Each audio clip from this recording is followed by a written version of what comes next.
Hello, hello, hello, everyone. Good morning, good evening, everyone. Good morning, good afternoon, good evening, everyone. This is Viperstrike 95, and today we return here on this Friday afternoon here in beautiful Nevada. We're at Boulder City Municipal Airport.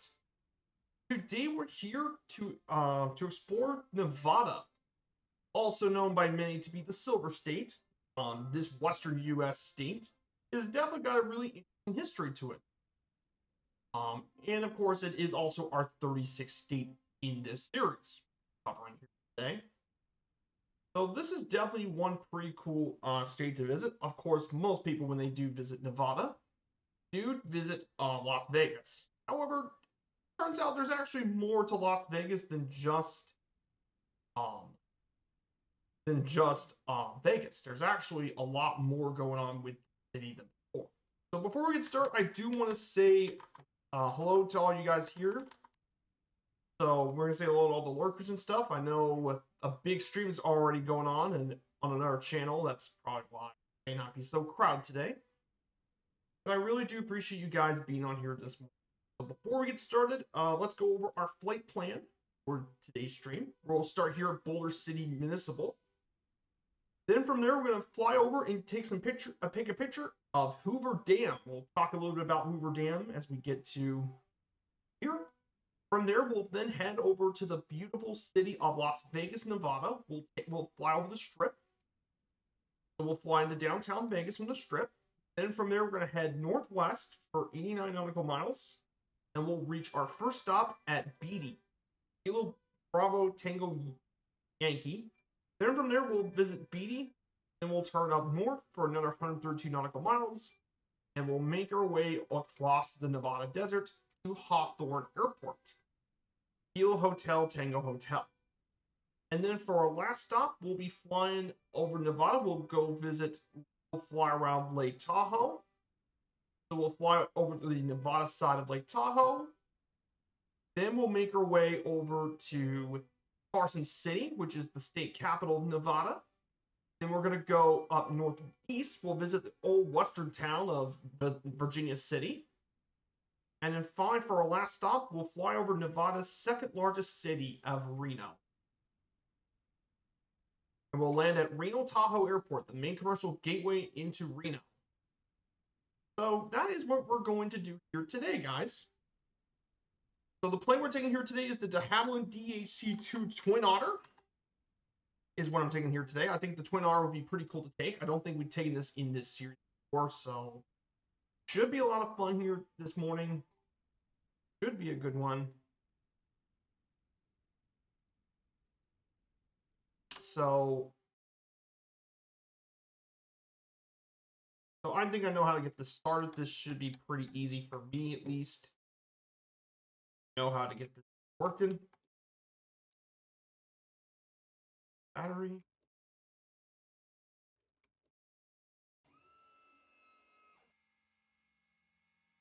On.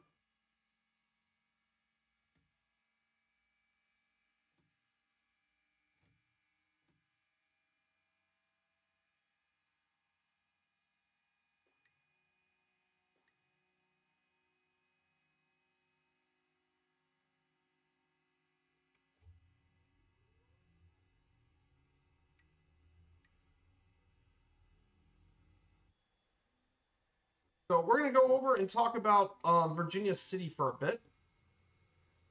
So not talk about Virginia, Boulder City. So we're at Boulder City Municipal Airport, Kilo Bravo Victor Uniform. This is the main airport for Boulder City.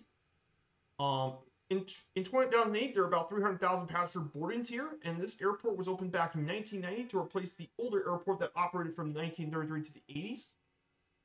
Of course, this is mainly currently used for charter flights on Grand Canyon Airlines, which is actually a charter and sightseeing airline, and they do some chartered sightseeing stuff across the Grand Canyon. So again, another reason we're taking the Twin Otter today is because the Twin Otter is part of their fleet. 13 of them, in fact. That's why we're taking the Otter today.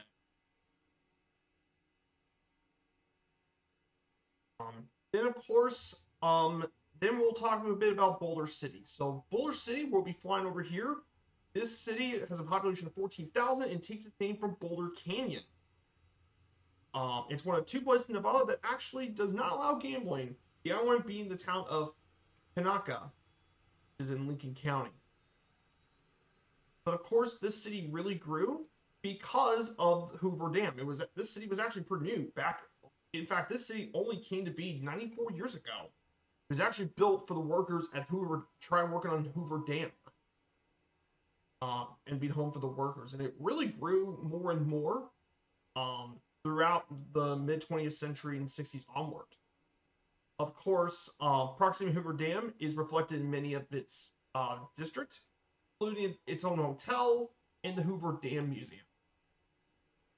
But yeah, alcohol was only just admitted in 1969, and of course, but yeah, Hoover Dam, but Boulder City is definitely a pretty cool area, and we're going to be flying over structure spots. So I think everything seems to be on for the most part.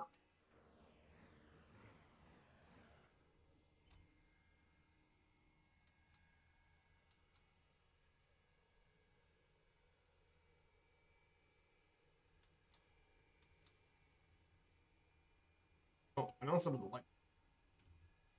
We're gonna take off at runway 27 left.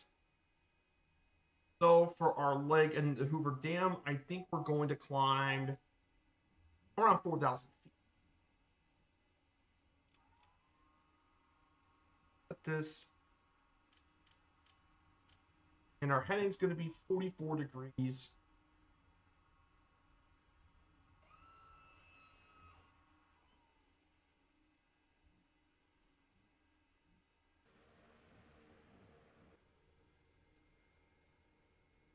Oh yeah, one last thing, guys. I'm going to have to rechange the server again. I'm going to change the Southeast Asia server because that is our server we're mainly going to be at. I changed it to North Europe because I was actually flying with Allison, so I'm going to change it. Go ahead and get her rolling. Here in beautiful Nevada.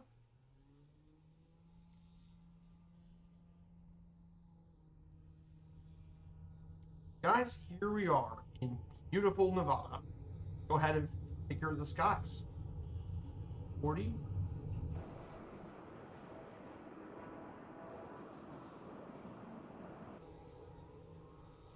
And we're up.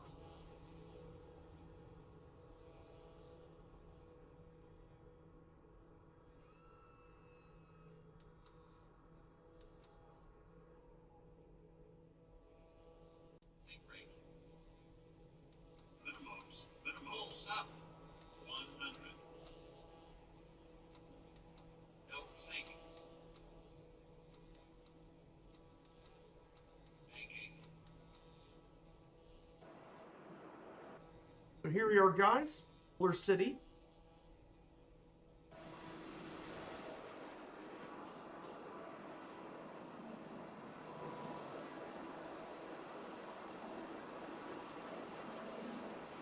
Here's beautiful Boulder City.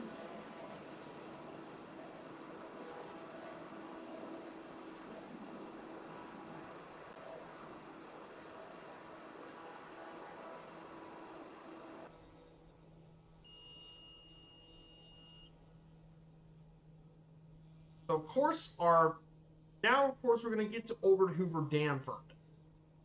So what's so special about Hoover Dam, you man? Well, this is one of America's greatest engineering marvels. This concrete arch gravity dam was built in the Black Canyon of the Colorado River. Constructed between 1931 and 1936 during the Great Depression, it was dedicated by President Roosevelt, and it resulted in its construction involving thousands of workers and cost over 100 lives during its construction. And of course, they built this to provide would control the floods, provide irrigation water, and hydroelectric product. And it was named after former President Herbert Hoover. And it still is one of the most popular tourist attractions in the area, with 7 million tourists a year. And of course, this dam is an absolute beast of engineering. No question about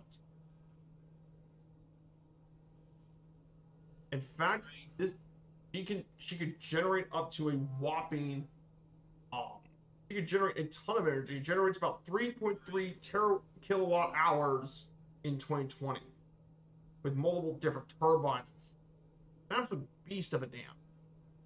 Amazing piece of engineering. We're going to go ahead and turn off autopilot just briefly.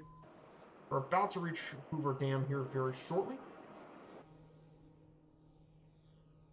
We're about to reach Hoover Dam very shortly. Should be flying over the dam right now. Should be a beautiful landmark here. So we'll get through Hoover Dam, then we'll turn our way.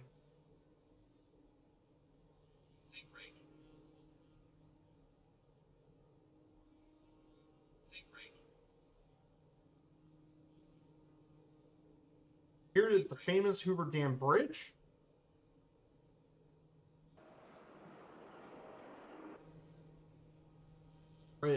And there is the famed landmark.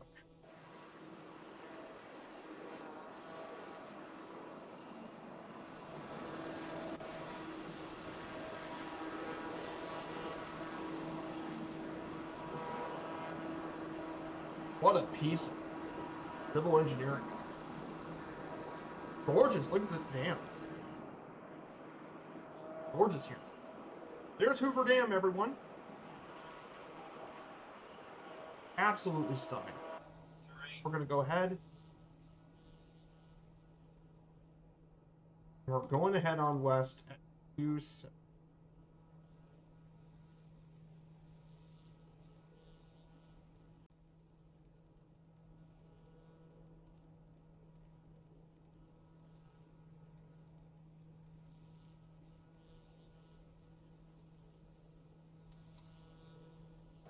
Go ahead and back to our waypoint. We're going to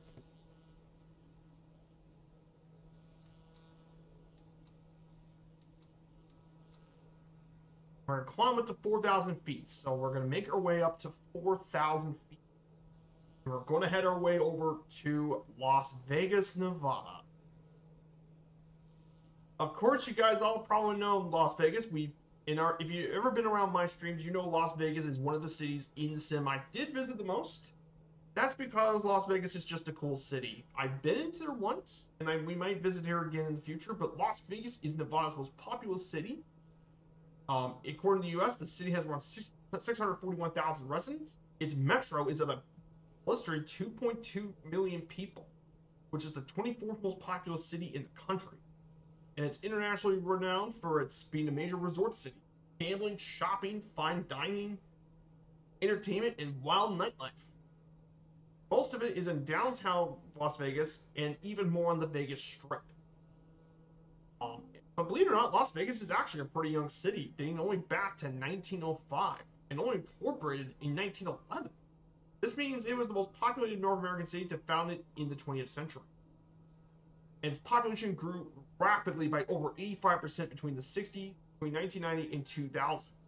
And of course, it is the entertainment capital of the world, and for good reason. Its luxurious and large casino hotels, as well as entertainment, had made it one of the most popular cities in the United States, as well as one of the world's most visited tourist destinations. So yeah, what's there not to know about Las Vegas, Nevada? Hey, good to see you, Phlox. No worries, my dude. Thank you for coming. And good to see you, Phlox. Definitely give Phlox a shout out. You guys aren't aware about Phloxtrot. Phlox is a good friend of mine. Here in the community. Amazing dude. Love his streams. He's been one of my oldest longtime supporters here on the channel. So yeah, we're in Nevada, and we came here just in time because we're about to enter Las Vegas, Nevada. We started Boulder City, we did a quick hop over to Hoover Dam, and now we're going to enter into Vegas. We're going to actually go a little bit lower. We're going to go around 3,500.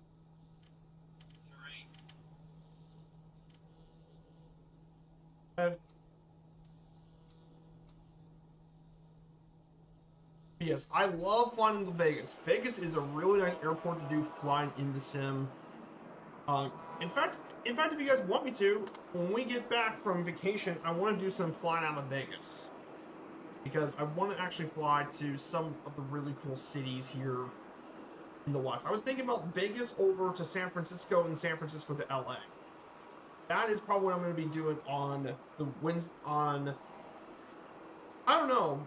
Here's the thing. As much as I want to do the Firefly Airstreams, I don't know if I want to do um because I'm conflicted because on one hand I could just stick to Fridays and Sundays. I was thinking about either doing the Wednesday airliner streams with the 777 freighter, or do 2 days a week because I'm working on a project and I want to have more time to get that completed. So I'm maybe just doing it on Fridays and Sundays. That will probably be what my schedule is going to have to be. But yeah, I'll let you guys know what I'm going to probably be doing. I mean, I also could stream Saturdays too. Saturday afternoon. Maybe I could do streaming stuff Saturday, since that could work. Do the weekends being the streaming stuff being the weekend.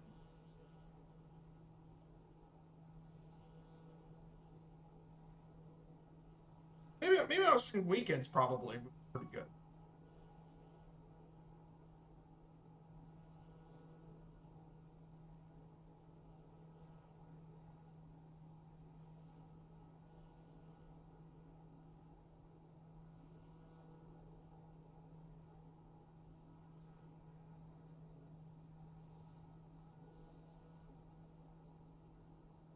So I'll probably be pretty cool. But that would be cool. Vegas to LA, Vegas to Vegas to SFO, and then SFO into Los Angeles. Would be a really cool flight.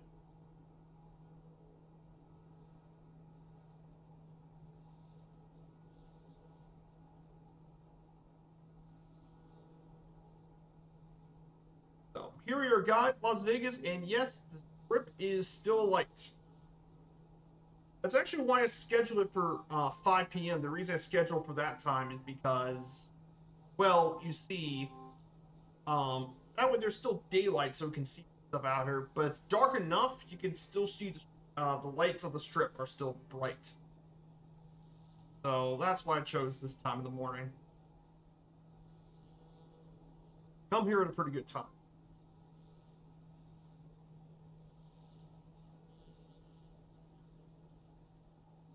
So in front of us, guys, you see here, this is McCarran. This is Harry Reid International here in Vegas.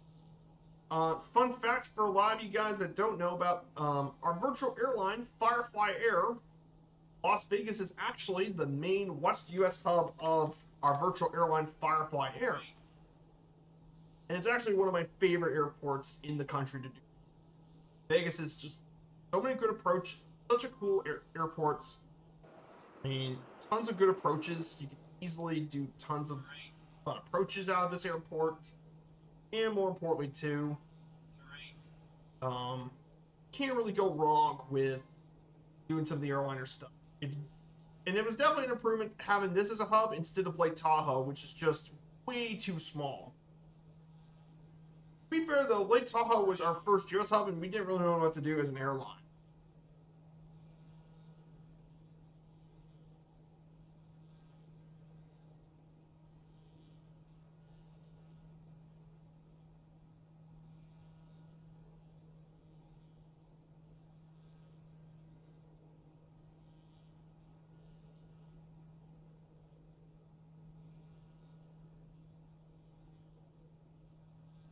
So here we are, guys. Beautiful Las Vegas, Nevada.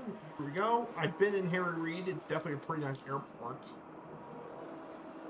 The time I went there was during it was during my trip to Long Beach. It was a stopover from my flight from Louisville to Long Beach. Stopover.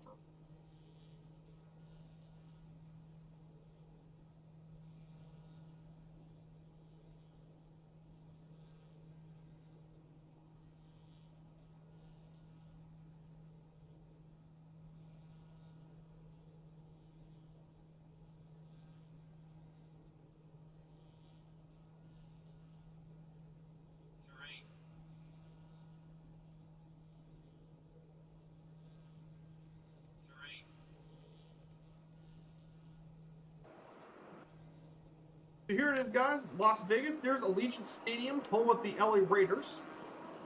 Here's downtown Las Vegas.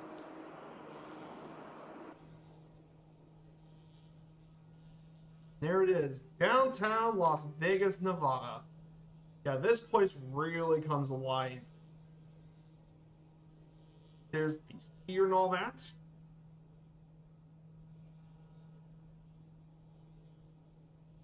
Oh yes, there's the Rio and stuff too. There's the Bellagio fountains. There is the T-Mobile Center, home of the Golden Knights of Vegas, the famed hockey team. First major sports team in Vegas to win a pro sports championship. And there's the Stratosphere, of course.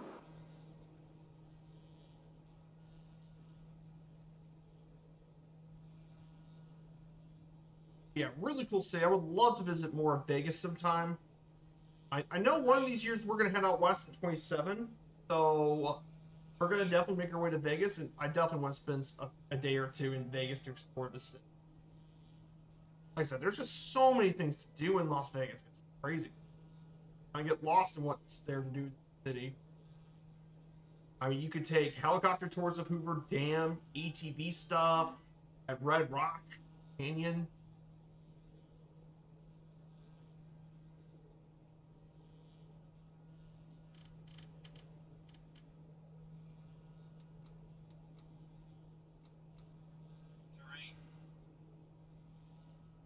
So here it is. This is actually the downtown Las Vegas itself. It's not the strip, it's actually the actual downtown. And then we're going to go ahead and turn west to 287 degrees. Ah, perfect. Yeah, this is downtown Las Vegas. Yes, most people visit the strip. More people visit the strip, people forget this is actually the real downtown Las Vegas. Strip is its own thing. This is actually the downtown Vegas. We're going to climb to 8,500 feet of sea level. We're going to make our way over. We're going to climb over Red Rock Canyon. We're going to climb up to.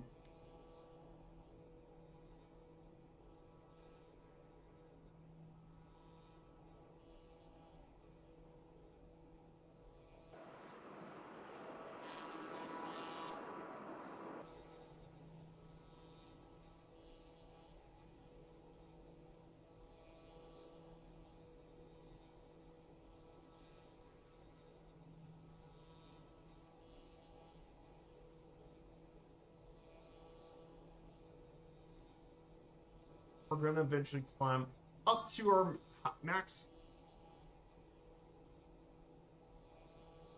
8,500 feet above sea level. So we're going to continue on this way for another 89 nautical miles. For our next stop here. No worries, Flux. No worries, my dude. You gotta get back to work. That's understandable. So our waypoint, we're gonna make our way to BD Airport. Climb up to that very high.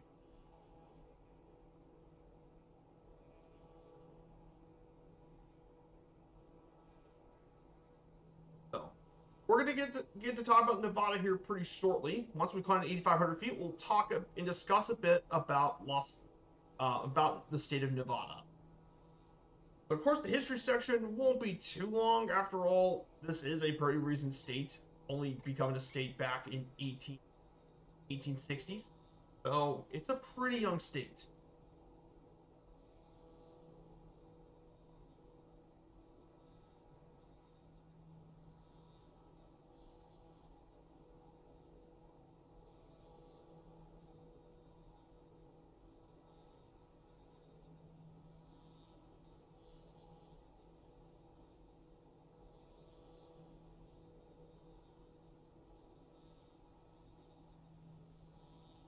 Here's Red Rock Canyon to our left. Definitely a great place to do some outdoor adventures. So for this week, I do have several streams to talk about. A bit of news and sport events and stuff. The Thunder won last night in the Western Conference, so they're now leading things 2-0. Looks like the MVP Shea Gilgeous-Alexander is doing it again. Shea's, I mean, just going off with 38 points. He's been absolutely tearing it up. And now we have the Pacers-Knicks game 2. If the Pacers win game 2, then that's going to be a good sign for the Pacers to make it to the NBA Finals again. They haven't made it since 2000, so this would be a huge win for the franchise. There's that. The NHL, the Panthers took game 2 of their game yesterday, and then the Stars won on Wednesday to take game 1 of their series. So it's going to be Stars Oilers tonight. A big game 2. They get a win. That's definitely going to set them up for success.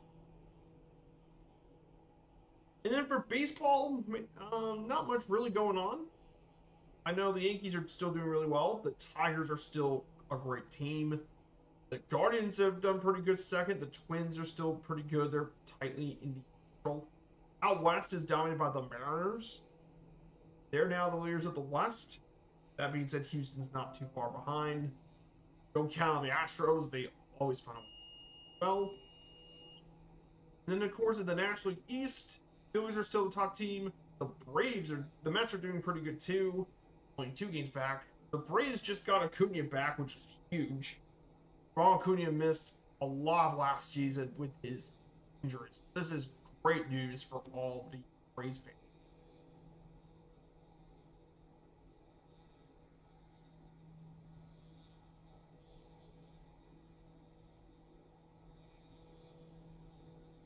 This is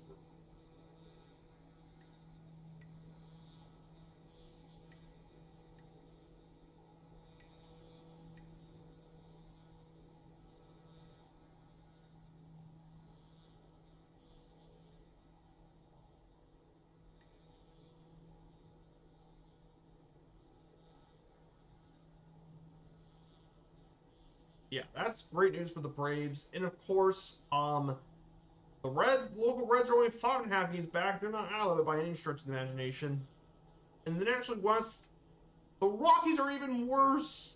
They're 8-42. The Rockies are no joke. Terrible. They're historically bad. And I thought last year's White Sox were rubbish.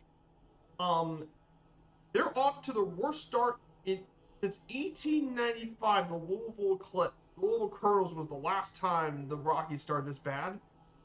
Was the Louisville's Colonels? Yes, Louisville got referenced here, who began 7-43, and the Rockies are paced to lose 136 games, which would surpass the record in 1899. Yikes is a complete understatement. Yikes is a bleeping understatement of how bad things are. That would be an understatement of the century. Yeah, it would be bad. Historically bad. So, yeah, I feel for all the Rockies fans. I feel for you guys. I feel for you guys. It's been a terrible season. Let's go ahead and talk about Nevada while we're here. So we just climbed 8,500. Let's talk about Nevada for a bit. Nevada is one of the landlocked states in the West U.S., bordered by quite a few U.S. states. Oregon to the northwest, Idaho to the northeast, California to the west, Arizona to the southeast, and Utah to the east. The 7th most extensive state in terms of land area. It's the 7th largest state in the U.S. by land area, the 32nd most populous, and it's one of the nation's least densely populated states. It's the 9th. Nearly 3/4 actually lives in the Las Vegas metro area. However, its capital is actually much further north, Carson City, believe it or not. And of course, we all know Vegas is the largest city in the state. It's officially known as the Silver State due to its importance of silver in the economy. It's also known as the Battle-Born State because it achieved during the Civil War due to the presidency of Abraham Lincoln, and it was involved heavily with money from the silver industry. Other nicknames include the Sagebrush State due to its native plant in the sage-hint state. The state's name Nevada comes from means snowy in Spanish, and it's referencing to the state's overlap with the Sierra Nevada mountain range. However, most is desert. And finally, the state's also known for its libertarian laws. After all, it legalized gambling and it had lenient marriage and divorce law. So a lot of people come visit here during the 20th century, and it still is the only state where prostitution is legal. However, it is illegal in its most populated region. So yes, and it's the driest state in the country. Yeah, there's plenty about Nevada that's there to know about. So our history of Nevada takes place with the indigenous people. Before the Europeans come around, the earliest inhabitants were those of the Gashute, Southern Paiute, Mojave, and Wasiiwi people. The first European to explore this area was Francisco Garcias. He explored this region, and this territory was annexed by the Spanish Empire of the territory of New Spain, which went as far north as some parts of Oregon to as far east as Texas, and it goes south all the way to what is now modern-day Mexico. It was part of Alta California in 1804 when the Californias were split. And with the Mexican War of Independence, with the Mexicans victorious, Alta California became a part its territory of the state of Mexico, though it has a very small population. One notable figure was involved in Nevada was Jedediah Smith. For those who don't know, he is a very prominent clerk, transcontinental pioneer, frontiersman, hunter, and more. He explored a lot of the Rocky Mountains region during his time. Of course, he entered into the Las Vegas area in 1827, and along with another merchant, Erskine Ogden, and he traveled through the Humboldt River in 1828 and 1829. A merchant named Antonio Orejo traveled through these old Spanish trails, and they named this area Las Vegas. Soon this area was pretty much involved with a lot of suggestions. But of course, during the a couple of years later, in 1840s, of course, John C. Fremont set up camp in Las Vegas Springs in 1844, and of course, Nevada was a part of Deseret. When the Mormons established the state back in 1847, claimed all of Nevada. They built their first permanent settlement in the state called Mormon Station, which is now known as Genoa, 1851. And of course, they built a couple of other settlements here too. Of course, as such, these pioneers laid the foundation for the modern-day emergence of what is now the Sierra Nevadas and Mojave Desert in the Las Vegas Valley. Their direct influence in New Mexico and Utah culture has been a big part of Nevada's own identity. Manufacturing through cuisine,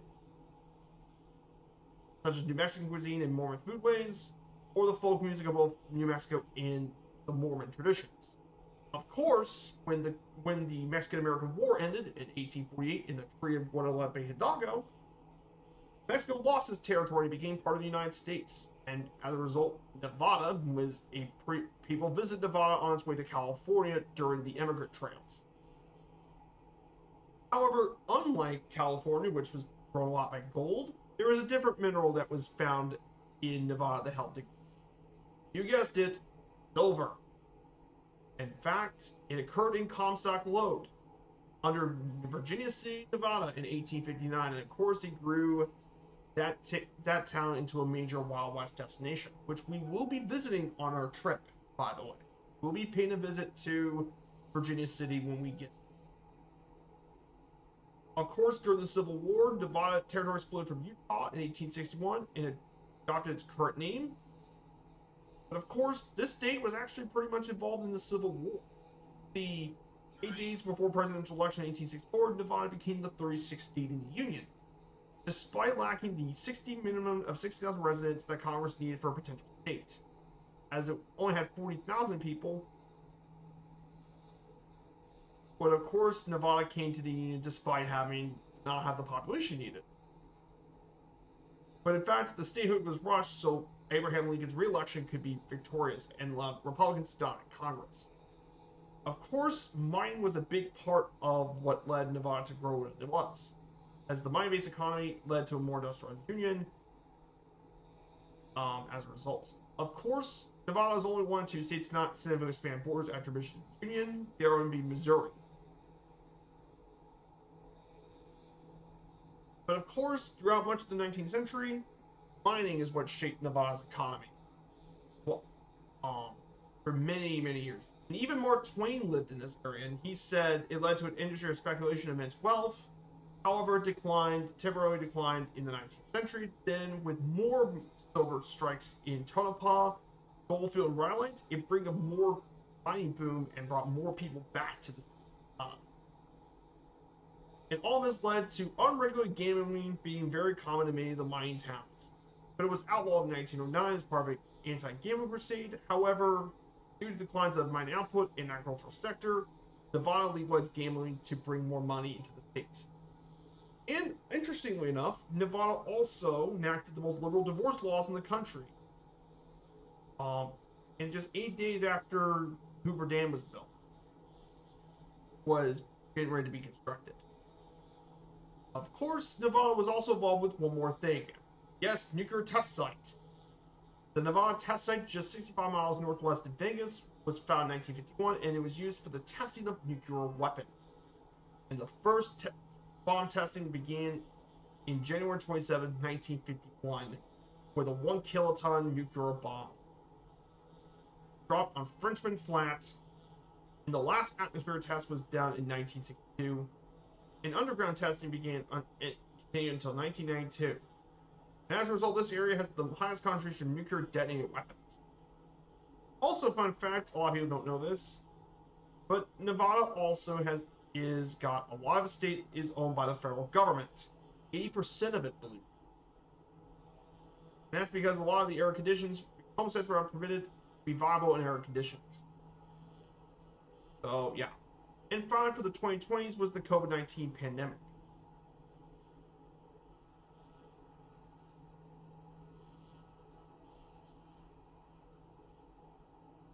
Of course. So that wraps up the history of Nevada. Yes, pretty short, but to be fair, again, Nevada's a younger state. There isn't too much history to discuss here. Yeah, look at the sunrise here. Day here in Nevada. Sunrise here. Gorgeous state.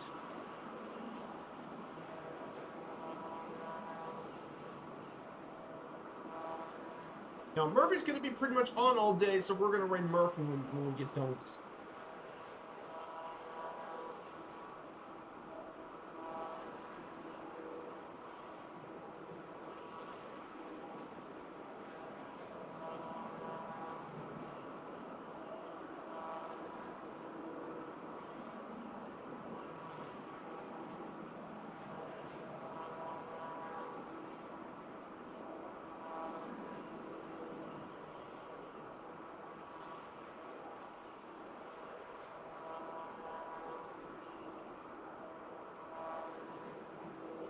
Oh yeah, one more thing too, for sports.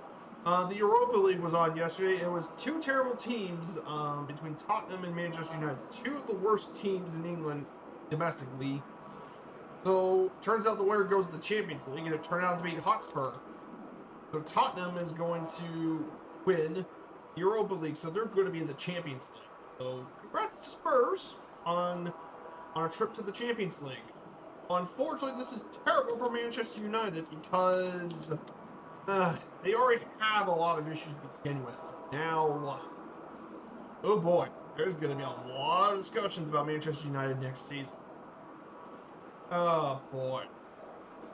I mean, they're lucky to not be relegated. But I don't know, if they don't improve that team and rebuild it right, there might be talks of having to, they could potentially face relegation next season. Yes, the Manchester United, one of the best clubs in the world. Yeesh.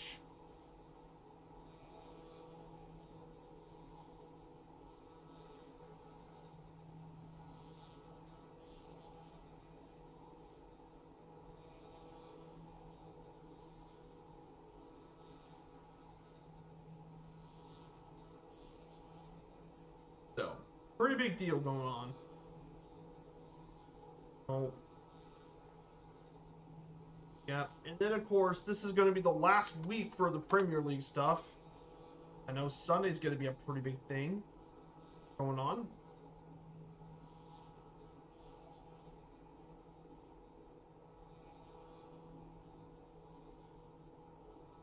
So, of course, Sunday's going to be some big games. I know Everton's going to be an 11, so I'll be keep track of Everton against Newcastle.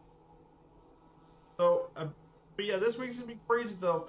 I know Arsenal and Liverpool have already clinched their spots in Champions League, so it's be between Manchester City, Newcastle, Chelsea, Aston Villa, and Nottingham Forest.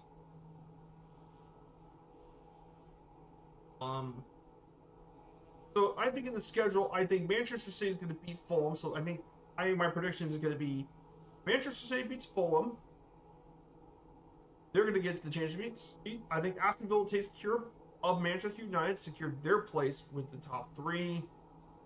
And oh boy, Newcastle United versus Everton. Since I'm going to cheer for Everton to win, I don't think it's likely, but an Everton win would be amazing. Hope Everton wins. And then Chelsea Nottingham Forest is going to be Chelsea with the victory. So I think the top three is going to be Liverpool, Arsenal, Manchester City, Chelsea, and Aston Villa. All make Champions League, and then Newcastle drops into Europa League. So I think that's going to be the prediction for this year's Premier League. Hit the Champions League.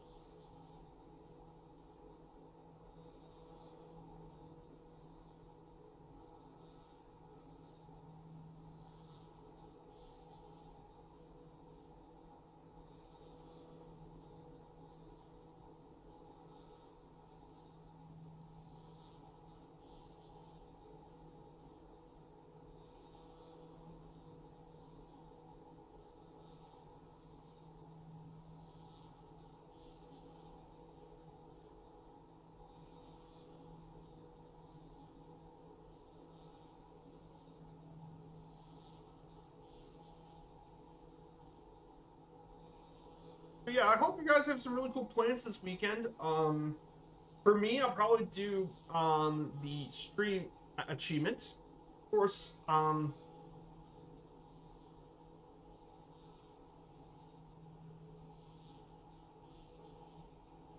I'm thinking about doing the project. I know it's going to be. I know Merce on today. He's a full-time streamer now, so he's going to be on a lot more. Of course, Allie's going to be back on tomorrow. If you guys haven't checked out Allison Johnson, she will be back on tomorrow with another one of her historical flight recreations. She'll be doing the next leg of the Jennifer Murray Around the World trip. Um, she'll be back on, going from Chiang Mai to Hanoi. Should be quite a nice flight from. It should be flying across Thailand, and she'll also fly over Laos, which would be absolutely gorgeous. If you guys haven't visited Laos, it's definitely a beautiful destination. So, should be amazing. I hope you guys enjoyed that sort of stuff.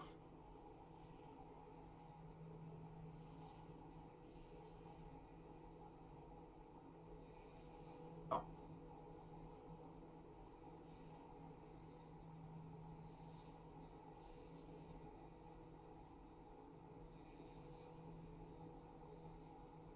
beautiful scenery here, guys.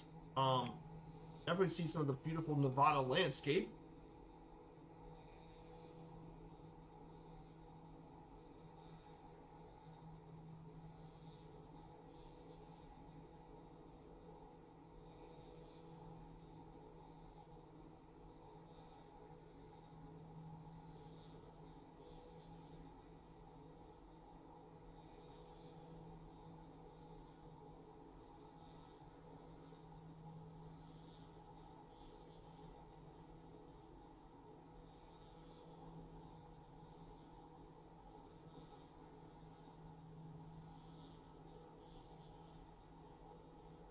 So we're gonna be heading to Beat pretty soon. We're just about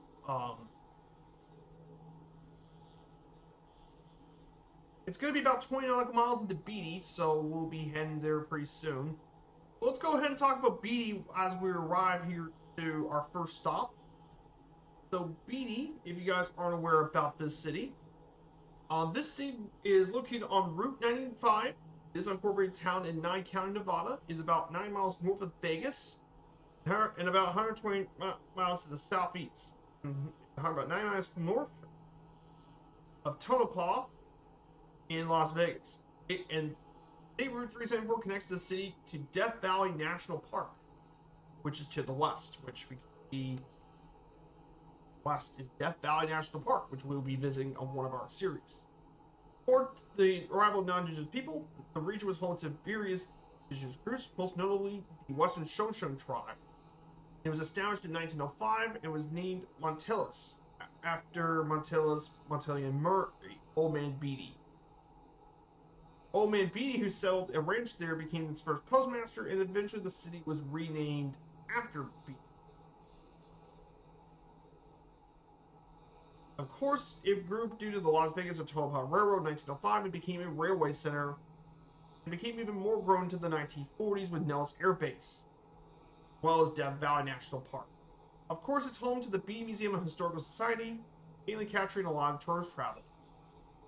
Of course, it's around this area you can find the ghost town of Rhyolite and the Goldwell Open Air Museum, about 4 miles west, and you can find Yucca Mountain in the Nevada test site about 18 miles east. But there's definitely some pretty cool stuff, and mainly historically, silver was a big deal. And then, of course, this area grew more with tourism, thanks to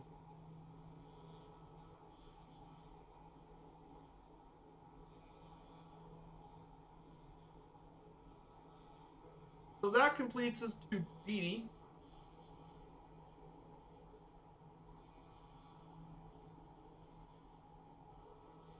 We're gonna land here. It's Kilo Bravo Tango Yankee. We're going to land at runway 34.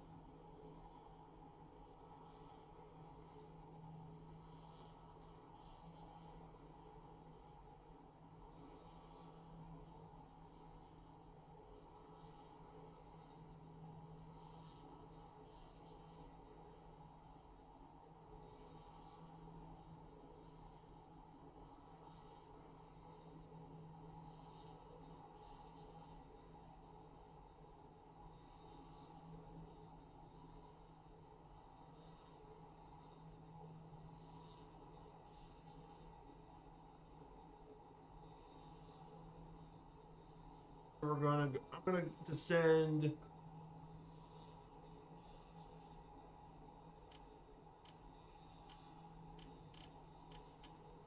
I'm gonna descend down to 5,000 feet. That is. Descend down at 1,000 feet of it.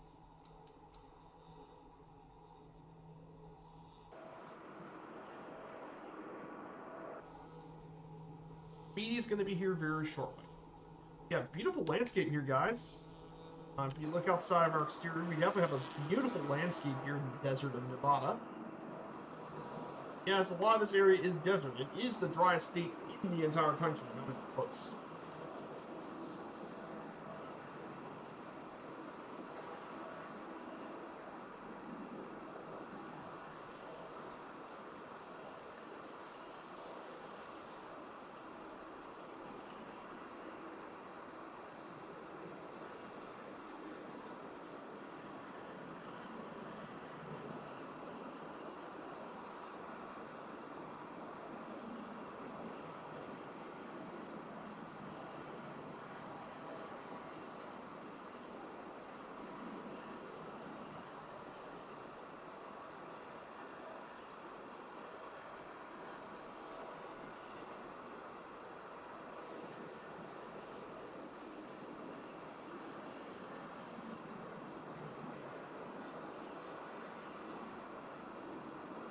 So I hope you guys are enjoying the stream and enjoying the facts and information here as we enter our way across Nevada.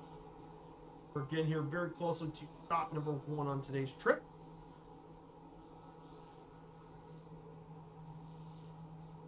Down a bit.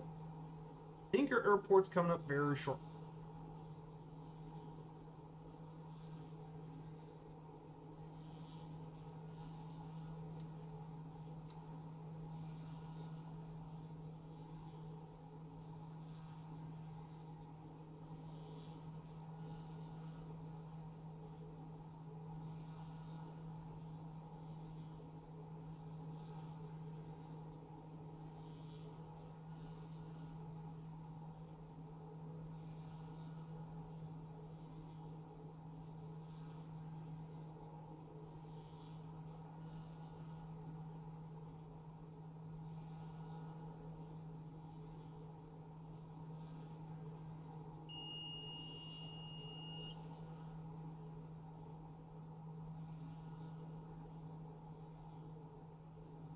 we go, guys. Thank you for taking care of the bot, Typhon. Thank you for that.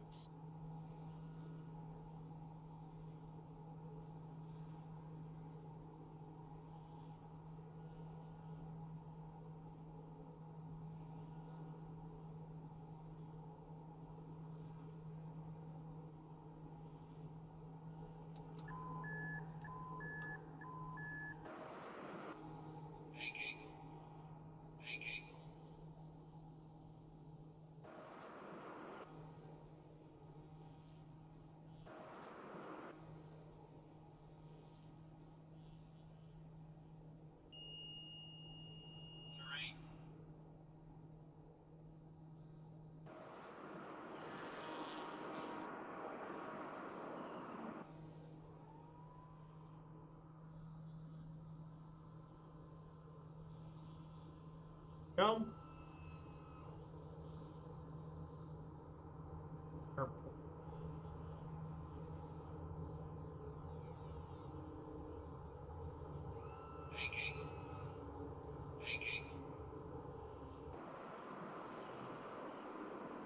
Here it is, B Airport. But of course, next leg we're going to climb even higher up. Or we're going to climb around 9,500 feet. Here we go. Stop number 1 in.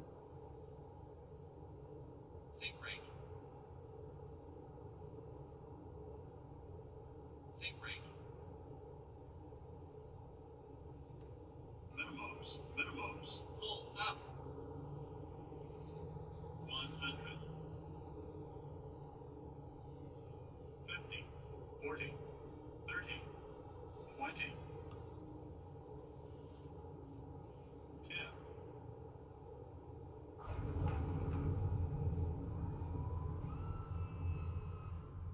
Confirm, but not bad at all.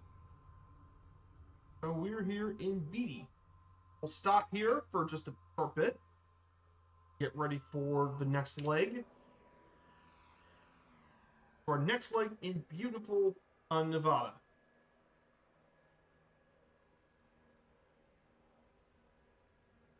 Yes, we have some hills to climb over for the next couple thousand feet. So we got some pretty big mountains, hills to climb for Nevada.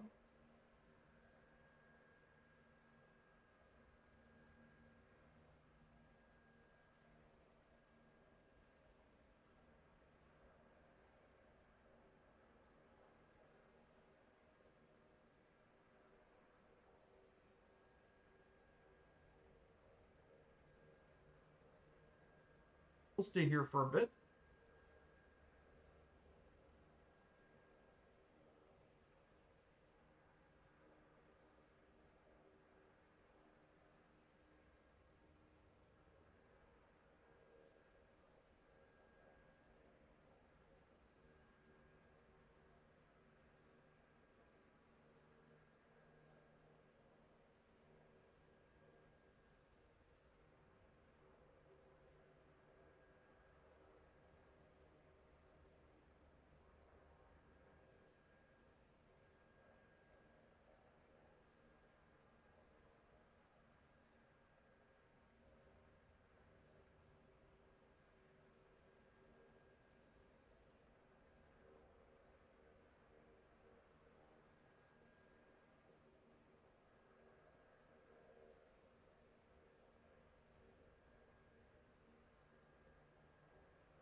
We're going to go up to 9,500 feet.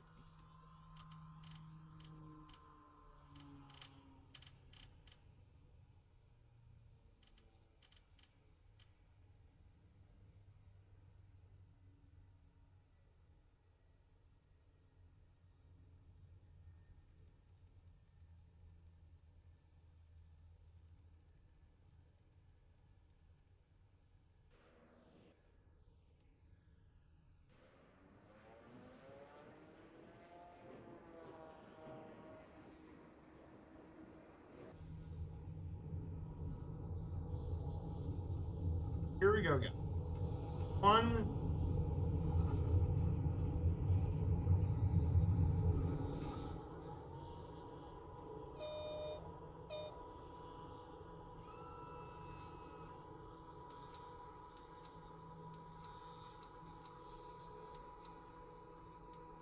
Tanking. Too low. Flaps.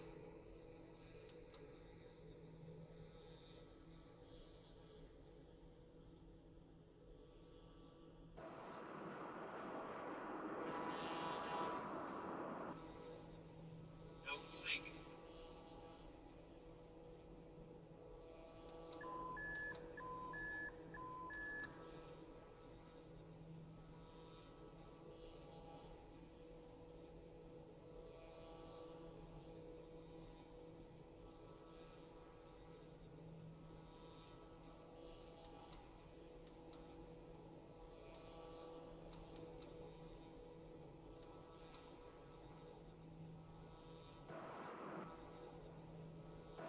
So here it is, guys. The famous, here's the well-known town of Beat, Nevada.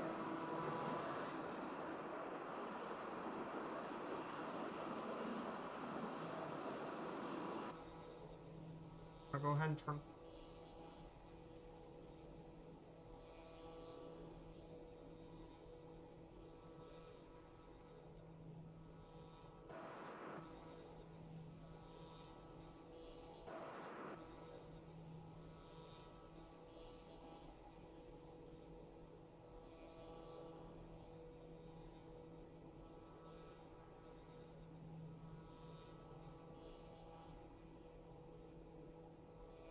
Here we go, guys. We're going to climb 9,500 feet, and then we'll talk about our next slide, which will be covering geography, climates, and a little bit about its economy. But mainly geography and climates will be the main things we'll talk about. We'll talk about most of the other slides as we get up to 9,500. Because the next slide is going to be considerably shorter. Let's go ahead and talk about our next slide. Our next slide we'll be covering is the geography of Nevada. Nevada's geography definitely is interesting because you see the state is almost entirely within the Base Range province, and is broken up by many north and south mountain ranges. Many of them have indoor basins within it. Basically, if you don't know what basin range is, this physiographic region covers much of the western U.S. northwest Mexico. Due to its unique topography, it consists of parallel mountain ranges and valleys. As a result, from mantle upwelling, gravitational collapse, crustal thickening, and more. And it's characterized by abrupt changes in elevation between narrowly developed mountain chains and flat, arid valleys. That's what the basin range is. Much of the northern part of the state is covered within the thing called the Great Basin, which is a mild desert that experiences hot temperatures in summer and cold temperatures in the winter. And occasionally, moisture from the Arizona monsoon will cause severe thunderstorms. Pacific storms can blanket the area with snow. The highest recorded temperature in the state is in Lapland on June 29, 1984, at 125 degrees. Yeah, it can get extremely warm. And of course, the coldest temperature was actually set in 1972. The northeast portion, it's in San Jacinto at very cold, you'd be surprised, negative 52 degrees. Yes, you heard right. Negative 52 degrees in Nevada, of all places.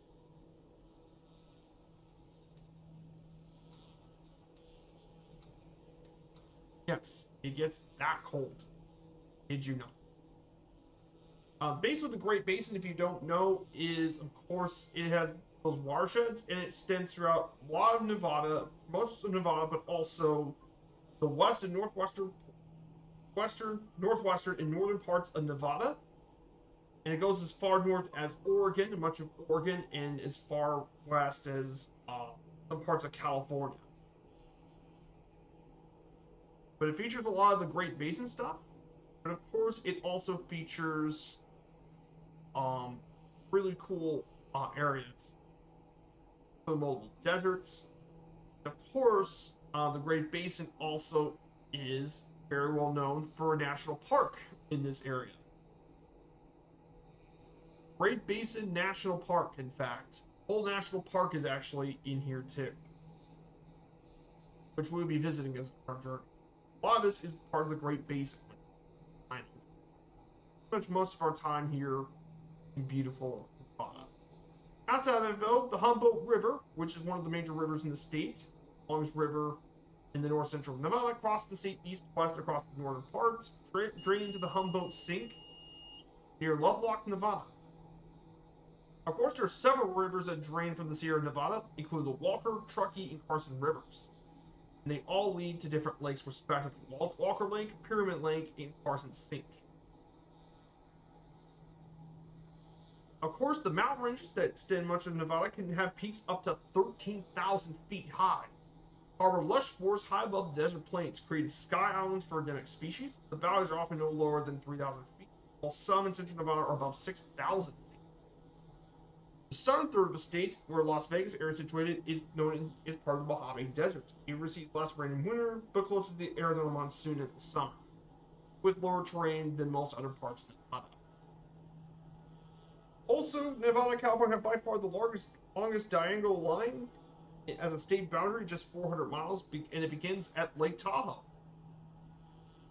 And it goes down to the Colorado River where the Nevada, California, Arizona boundaries merge. The largest mountain range in the state is the Spring Mountain Range, just west of Vegas, in the southern point, and the lowest point is the Colorado River.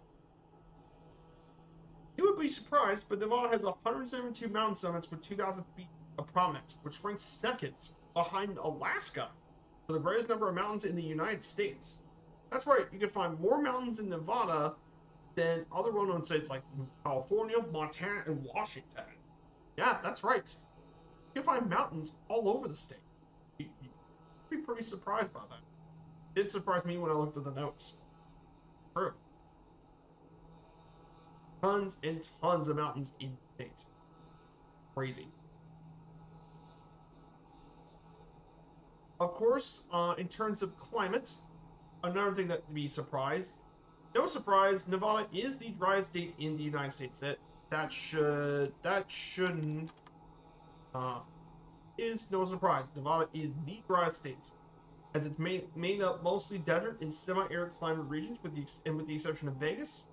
The average diurnal temperature ranges 4 degrees in much of the state.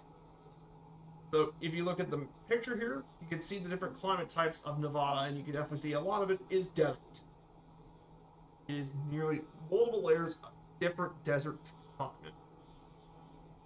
While winters in northern Nevada are cold, long and fairly cold in northern Nevada, the winter season in the southern part tends to be short duration and mild. Most parts of Nevada receive scarce precipitation throughout the year. Most rain falls in the state falls in the east and northeast slopes of the Sierra Nevada mountains, which means around Lake Tahoe.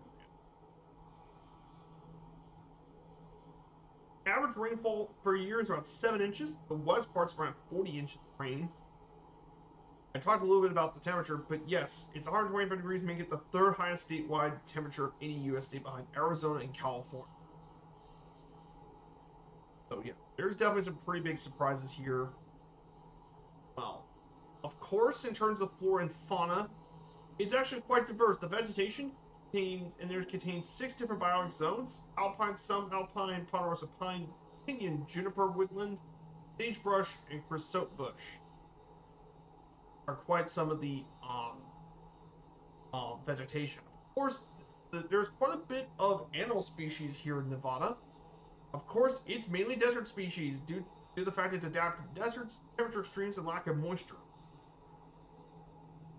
So you can find all sorts of different kinds of animals. You don't believe this, but around 480 species of birds have actually been recorded here in Nevada, which is a lot more than people realize.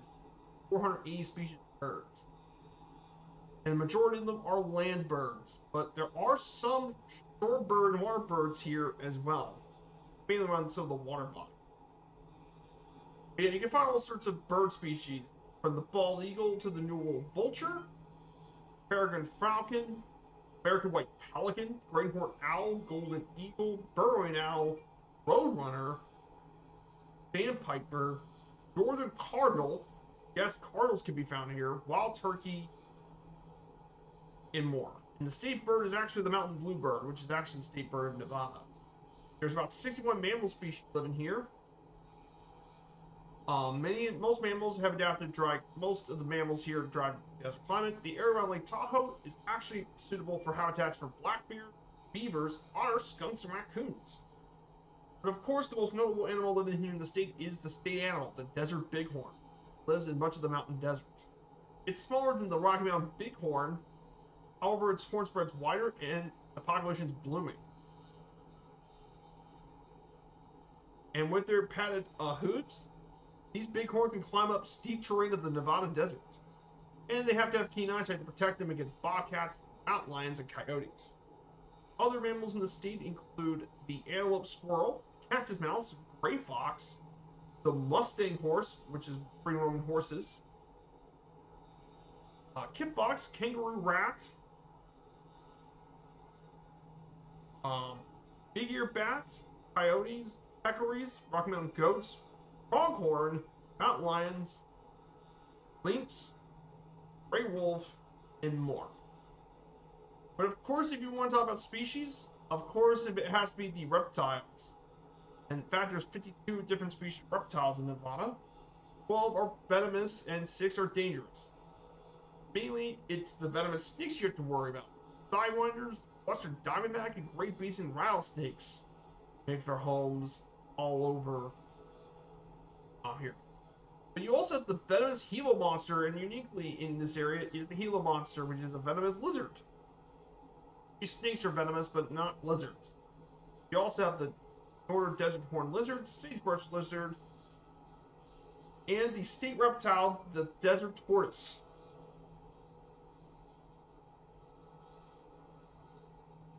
And despite being a landlocked state, Nevada actually has 48 species of fish.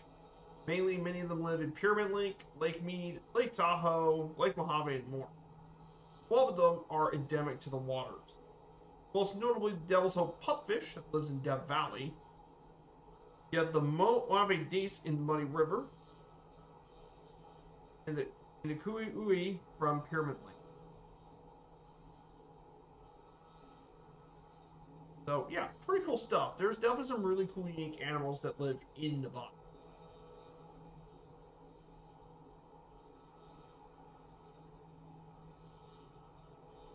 Pretty cool stuff.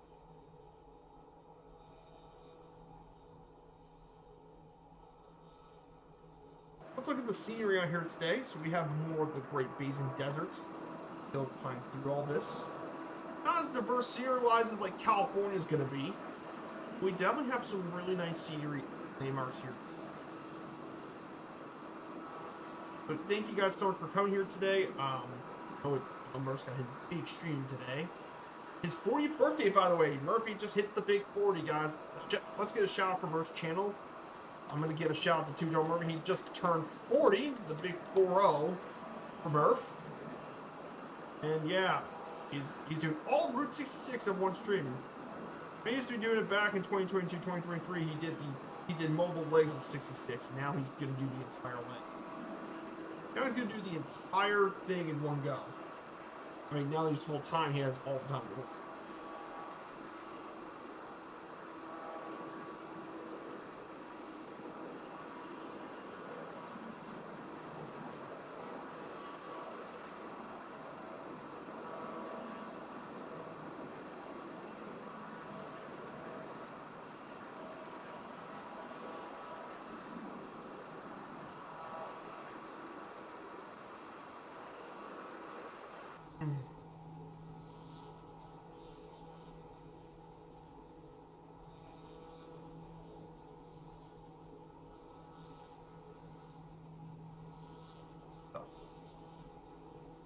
So, of course, I'm probably am gonna do.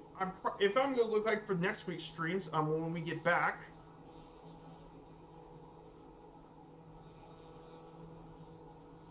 So when we get back on to from a vacation, I'm most likely gonna move the Wednesday stream to Saturday if it can work out with my schedule.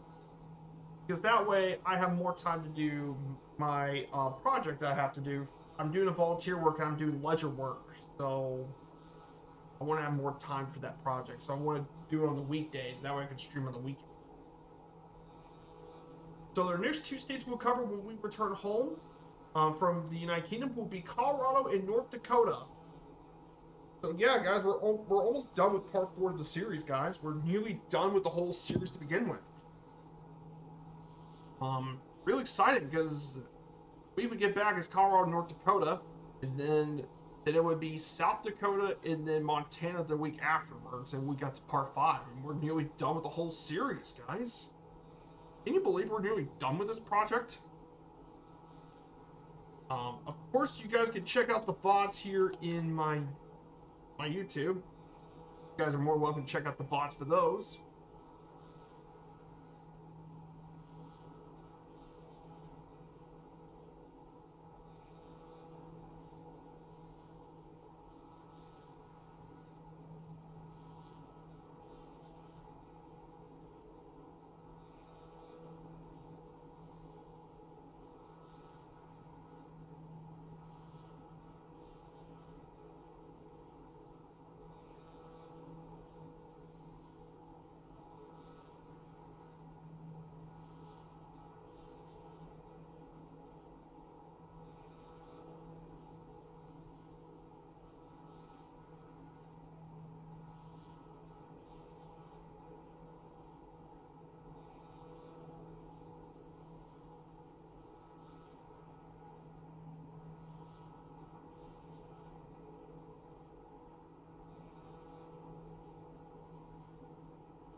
So let's talk about the next thing about Nevada. So the next thing about Nevada we'll cover is its economy. So economically speaking, Nevada's economy is based on tourism, restaurant, gambling, and entertainment business, mining, and cattle ranching. Its main industrial outputs include that of tourism, entertainment, mining, machinery, printing and publishing, food processing, and electrical equipment. According to the Bureau of Economic Analysis, Nevada's total state product was $170 billion, and its per capita income is around $53,000, which is 31st in the nation. As in 2021, the state's unemployment was 7.8%. But of course, one big part of Nevada's history is mining. Mining is a big role in portions outside of Las Vegas and Reno. Um, Mining plays a major economic role. Of course, the most valuable material by value is gold. Around 4 million troy ounces of gold were mined in 2022, worth $7.3 billion, and accounted for the 4% of the world's gold production. Of course, other minerals mined in the state include construction aggregates, copper, gypsum, diatomite, and lithium. Despite rich deposits, the cost of mining is generally pretty high, and output is very sensitive to world commodity prices. So meaning it is very sensitive to changes in the market. But of course, historically, the big part is silver, and Nevada is the second largest producer of silver in the nation after Alaska. 2014, Nevada produced 10.93 million troy ounces of silver, of which 6 million of them were byproduct of the mining of gold. Yes, this state has large amounts of silver deposits. Silver historically has played a big role in Nevada's economy. Products.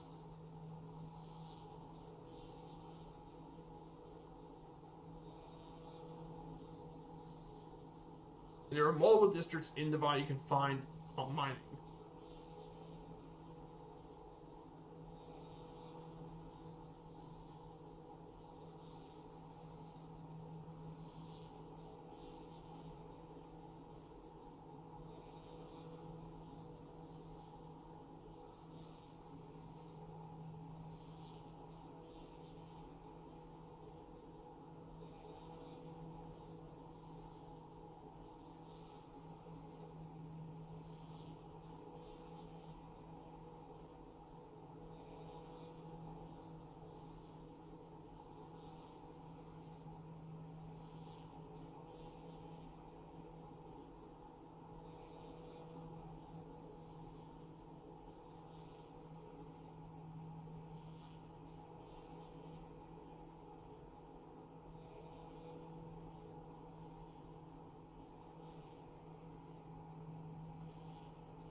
Hey, good to see you, Sterling Dev. No worry, my dude. Good to see you, Sterling Dev. I hope you're doing well. We're in Nevada right now. We're exploring the state. We're flying over the deserts and valleys here in Nevada. It is the driest state. And sorry I haven't taken chat for a sec. I was apparently looking up some different some things, check to see where we're going and all that.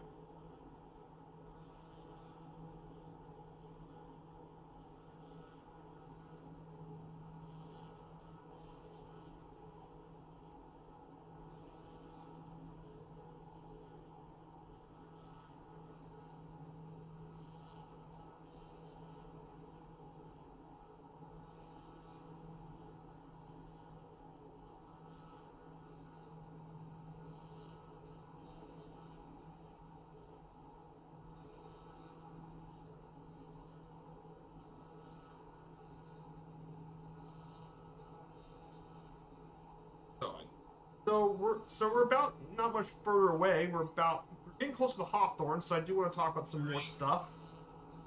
Because the next part of this area we're gonna get into more action-packed stuff. So I'm gonna go ahead and talk about some more about Nevada.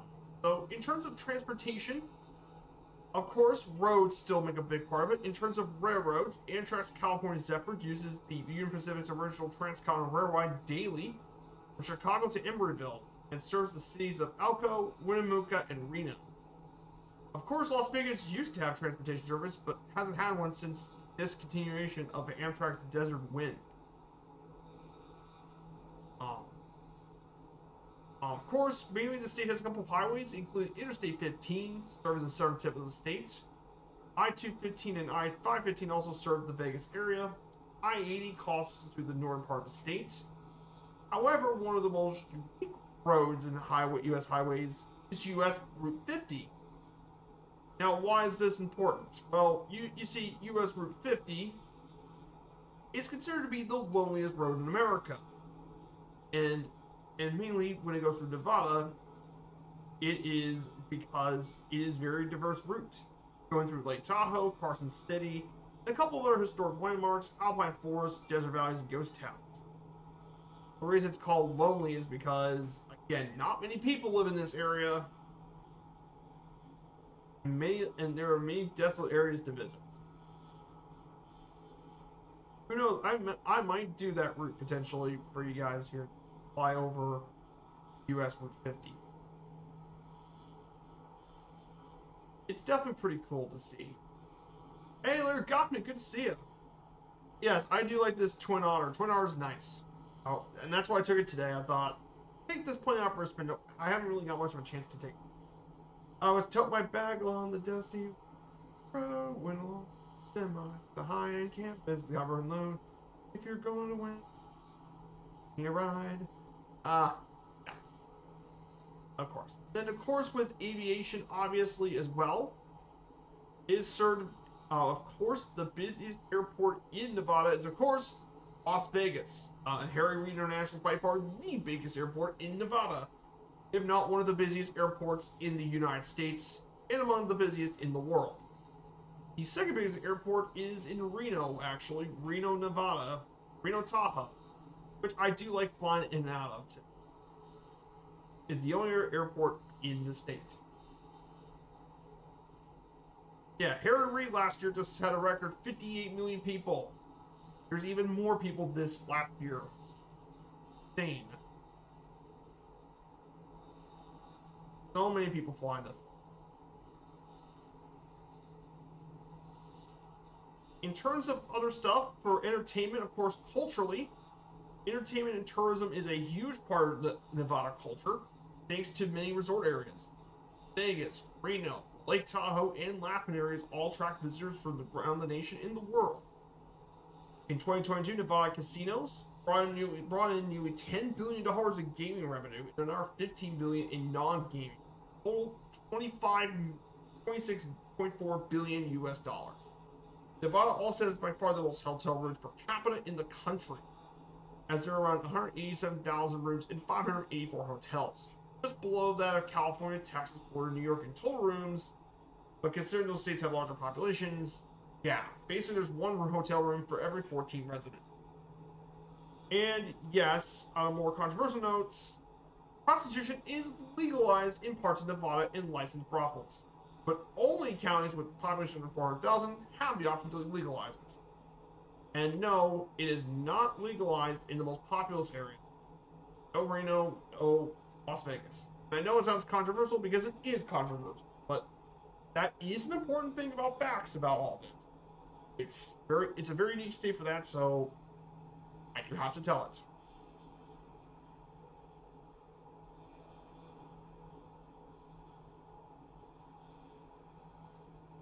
So of course, is sports. So sports do have a factor in Las Vegas. Currently, it's home to two major league teams so far. The original major league team in Las Vegas, the Vegas Golden Knights of the NHL, and they play at T-Mobile Arena starting back in 2017. And the most recent of the two teams, the Las Vegas Raiders of the NFL at Allegiant Stadium, when they moved out of Oakland. Of course, and they're going to get another new team in the future by 2027, 2028, the Oakland Athletics. They're officially moving over to Las Vegas in 2027. They also have the WNBA's Las Vegas Aces. However, before Nevada got all those teams, Nevada took a lot of pride in college sports, and the previous biggest teams in that state were the college teams of the University of Nevada Wolfpack in Reno and the University of Nevada Las Vegas Rebels, and they both play in the Mountain West.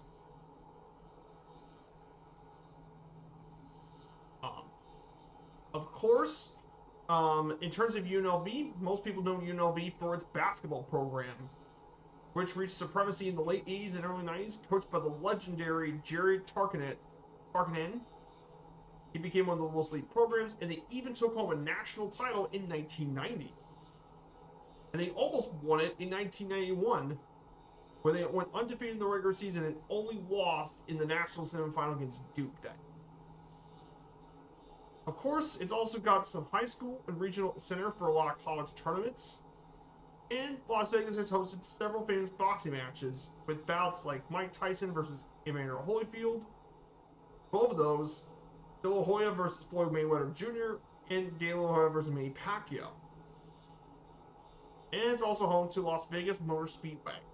Of course, sports weren't always a big deal. Major sports weren't always a deal back in Vegas. Believe it or not, Las Vegas didn't get a lot of sports stuff like Major League sports teams until the 2010s. And if I were to guess why Vegas took a long time to finally get a team, the big reason was, come on, guys. Gambling. That is sports betting and gambling. Because a lot of sports teams always had issue.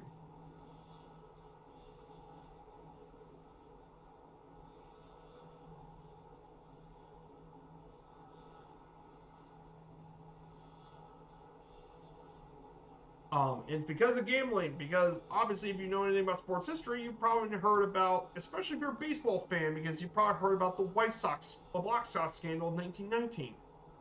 Why it took teams so long for them to finally have big league teams in Vegas. Of course.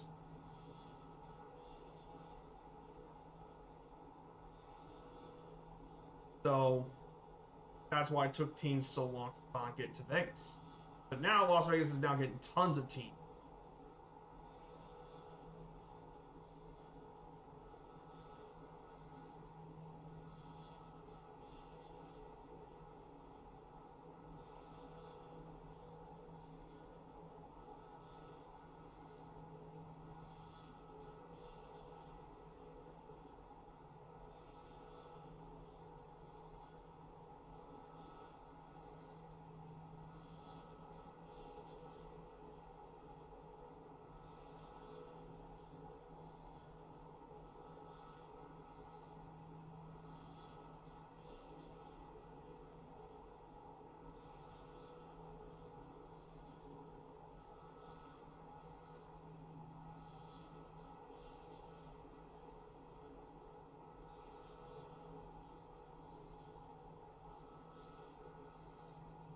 So that's going to be some bit of the news we'll talk more about when we arrive to Hawthorne.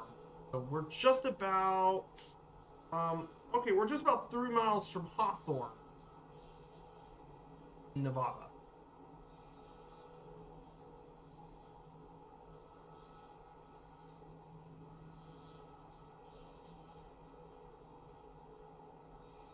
Yes, and nowadays gambling in sports is now closer than it's ever been. Absolutely right.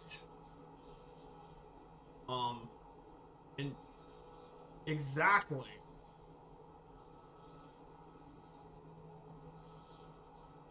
And the reason is simple because money, money, money, money, money, money, more money, money, money, money, money, money.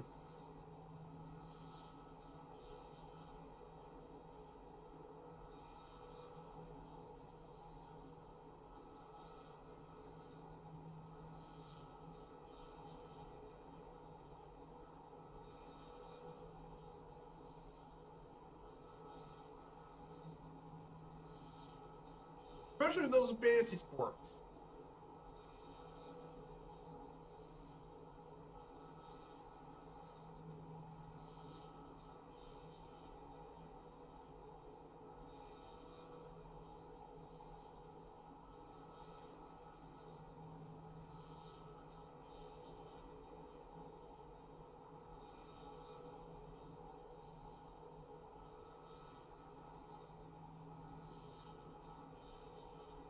Yes, and yes, the NCAA too. Yes, that too.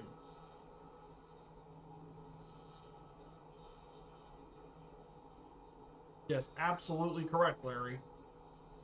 Now that is something more problematic is the NCAA. That is probably something I don't want happening. That's the college sort of thing. I do not want that in the college game because professional leagues, it's one thing. Collegiate leagues in college football, yeah.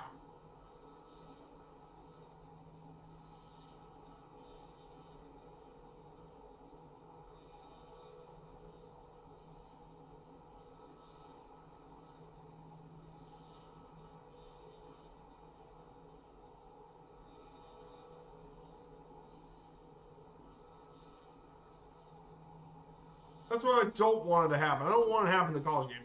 Professional is one thing, like people are grown adults. But college, when most people are like kids and all that, hmm.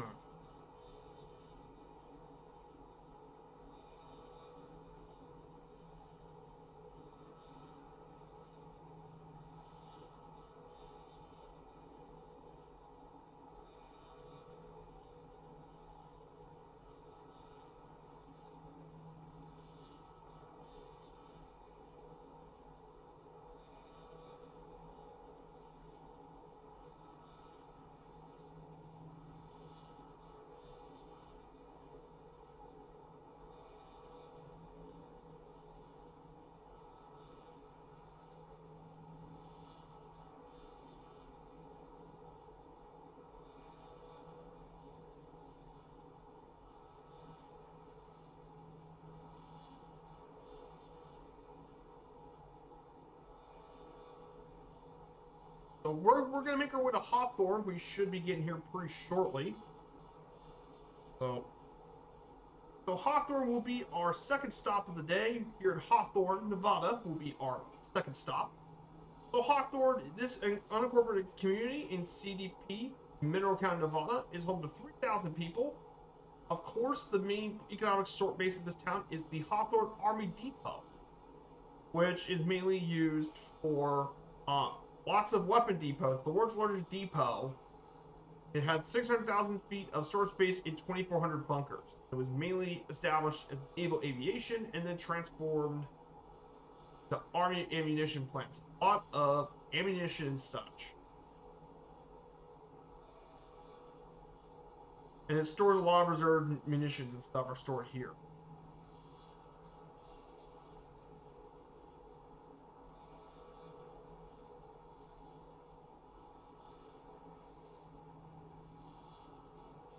So it was mainly used for a lot of bunkers, for a lot of weapons, ammunition, explosives, and more were stored here at the community.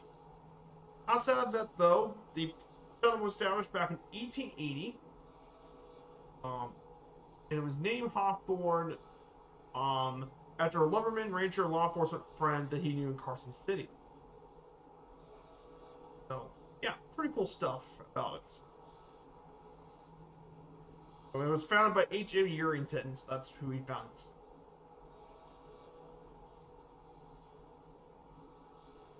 after I get here, we're going to descend down to 6,000 feet.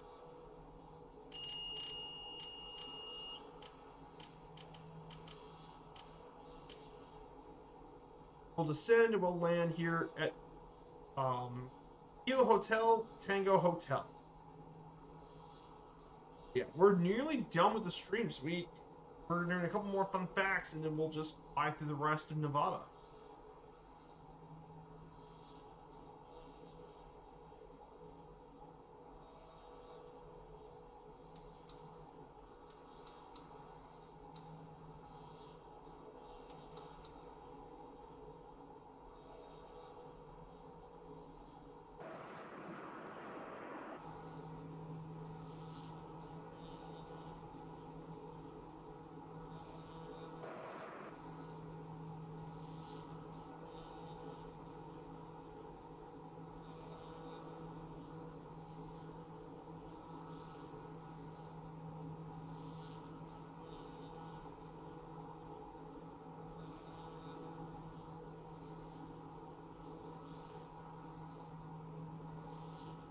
Yeah, I'm having a great time here in Nevada, guys. I really do appreciate all you guys coming here today. I know a lot of stuff's going on, but glad you. Terrain.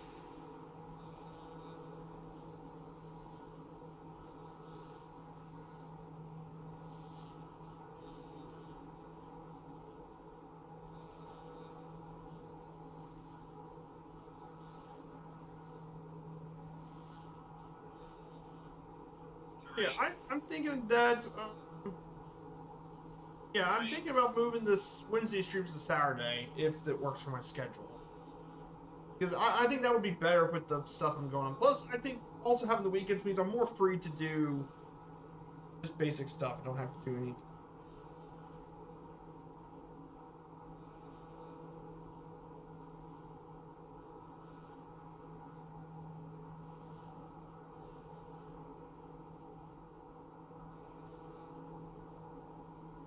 Terrain.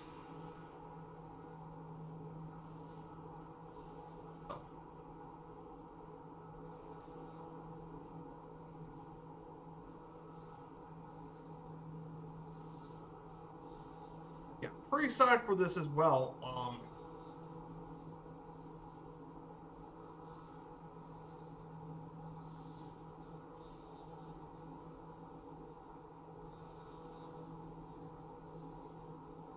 College baseball ranking.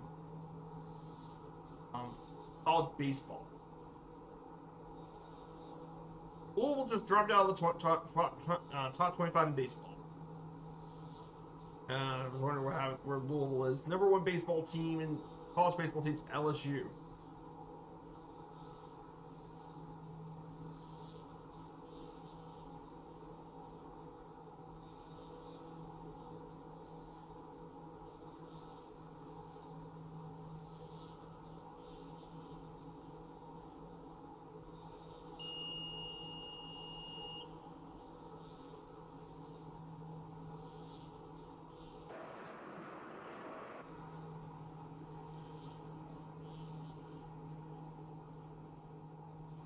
Here we go, guys. Hawthorne. And our airport is right over here, actually.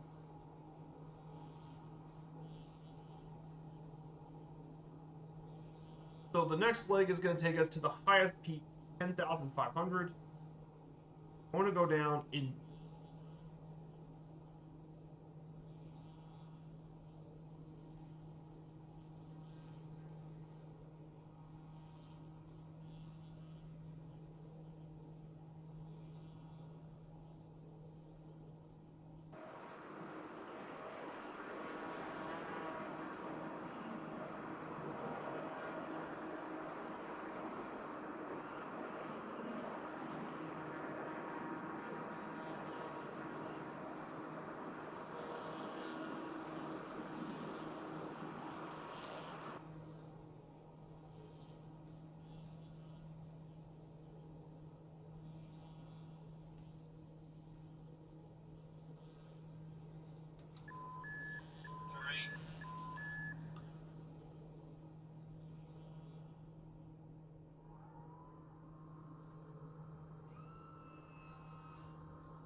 So the one thing I'm definitely missing is the Fly Tampa Vegas scenery. I would love to have that in 2024. Um,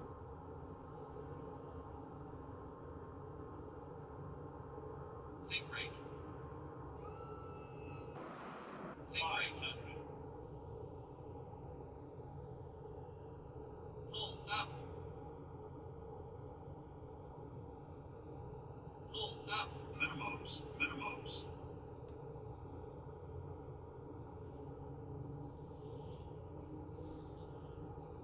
because I would love to have the Fly Tampa Vegas scenery. I absolutely love that. Sink rate. 50, 40, 30, 20, 10.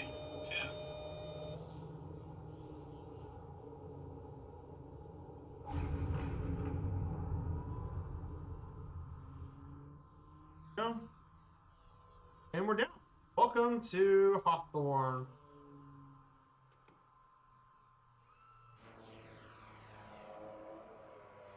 Yep, we're in Hawthorne, everyone. So we'll just rest here for a bit.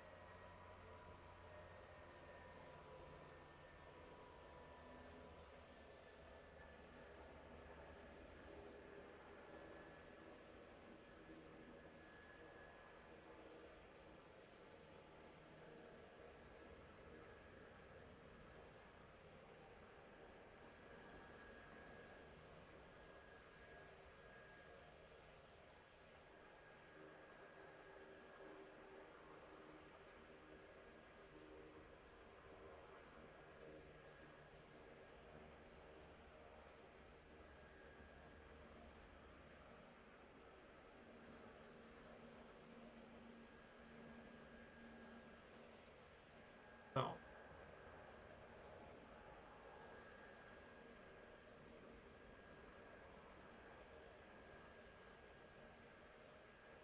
But yeah, I'm really curious to see how that's going to work. So we'll stop. We'll be getting ready to get going very shortly. We'll head to our final stop at Reno, Tahoe. I want to make our way over to. We'll fly over Lake Tahoe for a bit.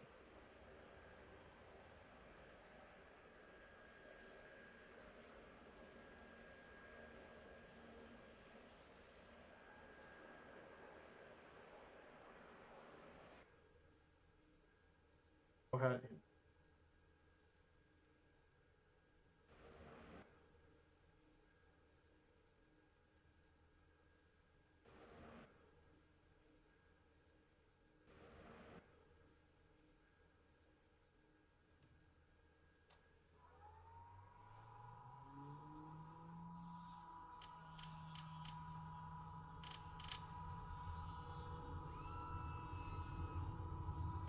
That's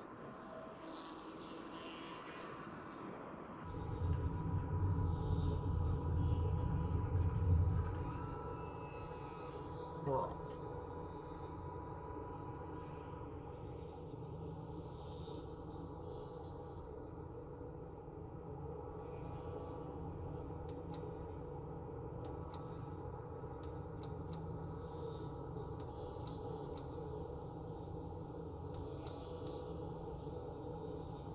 Don't sink.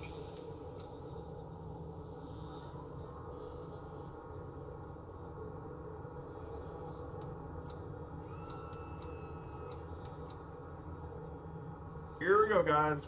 Ready to climb. 10,500.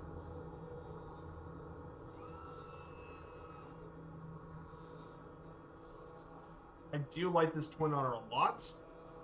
Definitely one pretty fun.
minimums.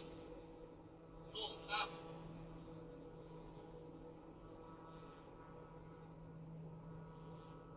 Pull up.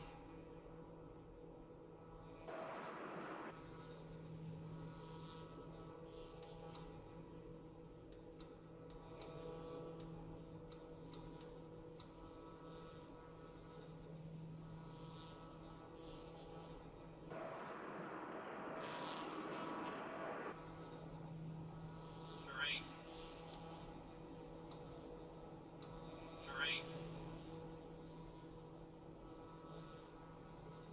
Terrain.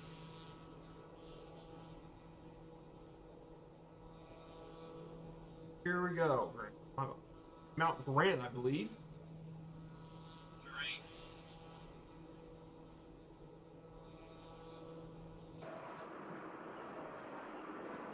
Look at the view from up here, guys. Crazy view. Pull minimums. Minimums.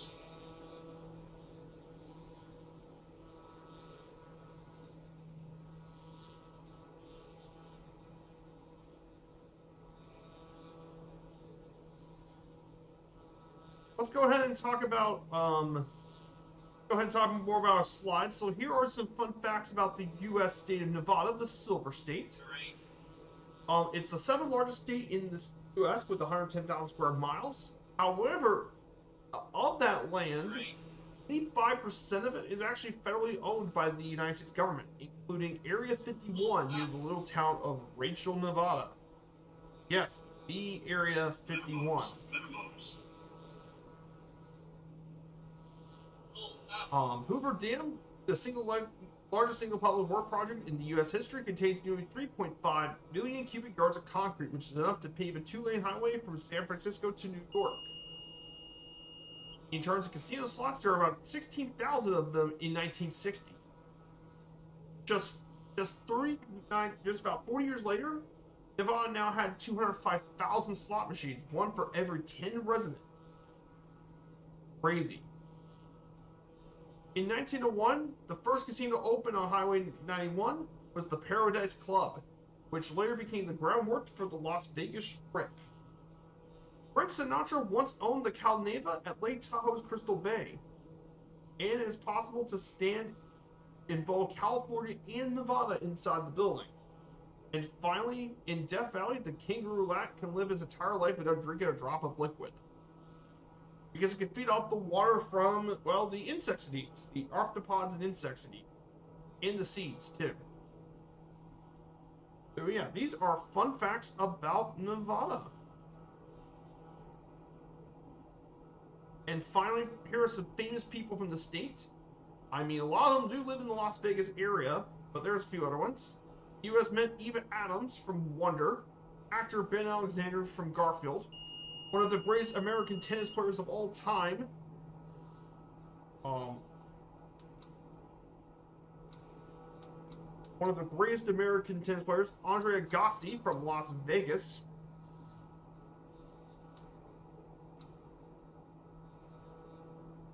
He's from Las Vegas. Winnemucca's own Henry Fountain Ashurst, well-known politician. Hobart Kavanaugh from Virginia City. Jack Kramer, tennis player from Las Vegas. Paul Laxat from Reno. First Lady Thelma Nixon, from Ely, Nevada. Harry M. Reid, the namesake of Harry Reid Airport, from Searchlight. And Sarah Hopkins, Winnemucca author, but interpreter and peacemaker from Humboldt River, Nevada.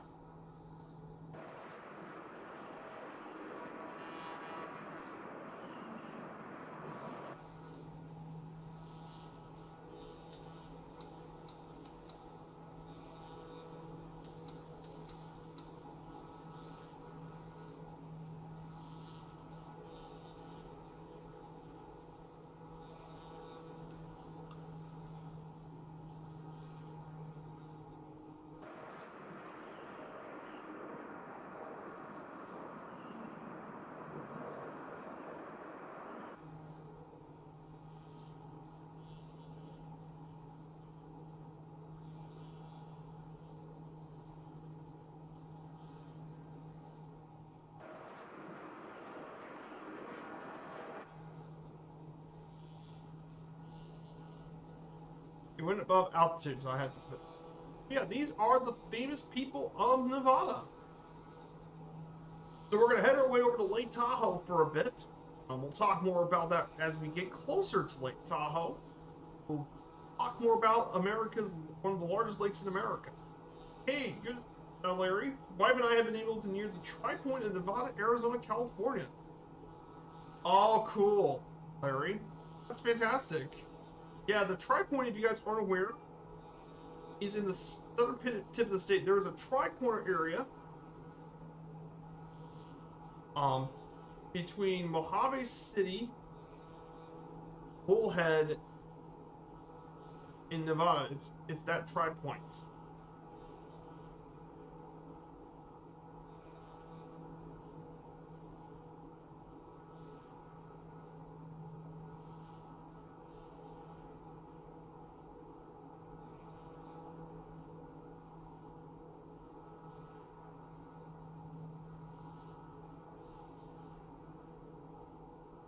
Right there. Here it is. Right here. See on the map here? Right here. There's the tri-point. California, Arizona, Nevada. That's the tri-point. That's where you're talking about. Right there.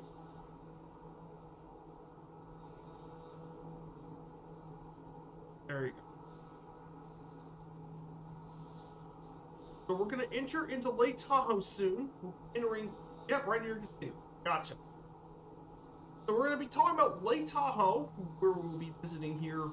So Lake Tahoe is really cool. This is it's the largest alpine lake in North America, straddling the border of Nevada and California, and it lies 6,200 feet above sea level.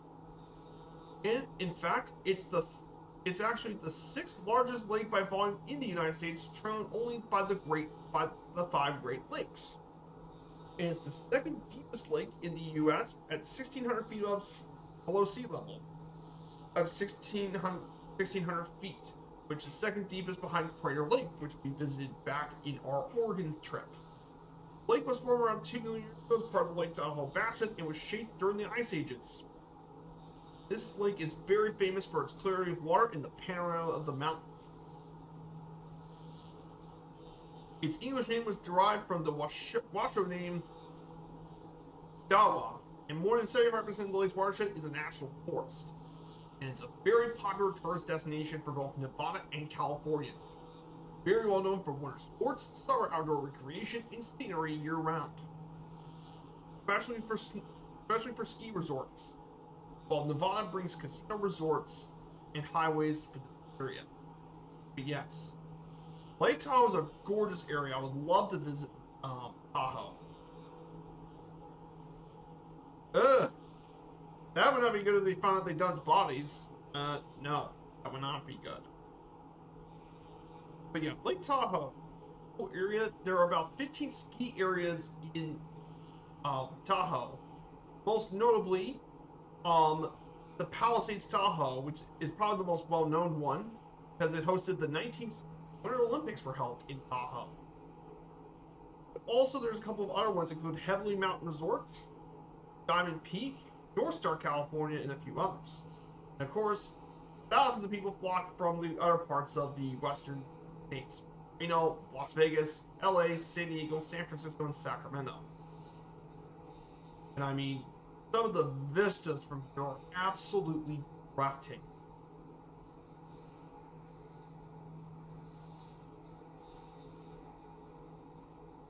In addition, outside of skiing, water sports are very popular during the late spring to early fall. Water sports are very popular here, from parasailing, jet ski, paddle boats, and even fishing.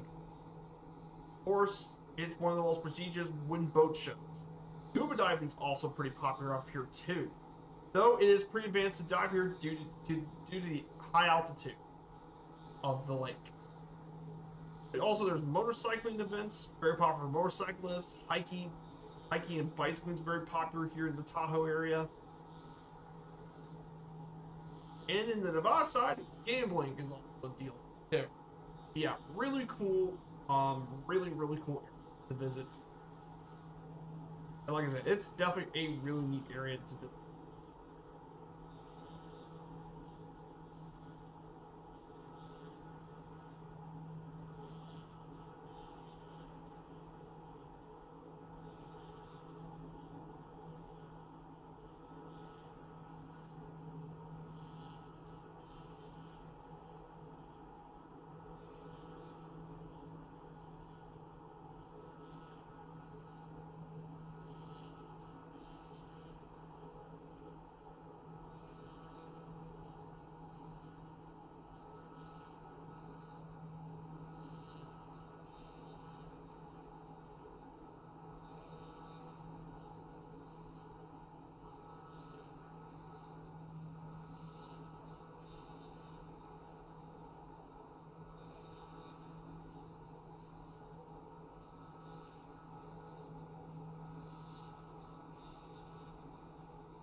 here we go.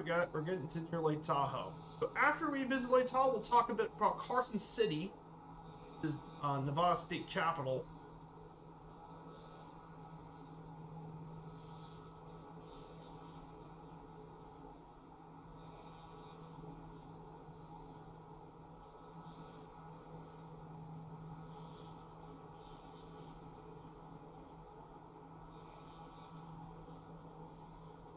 Yeah, I'm having a great time here with you guys.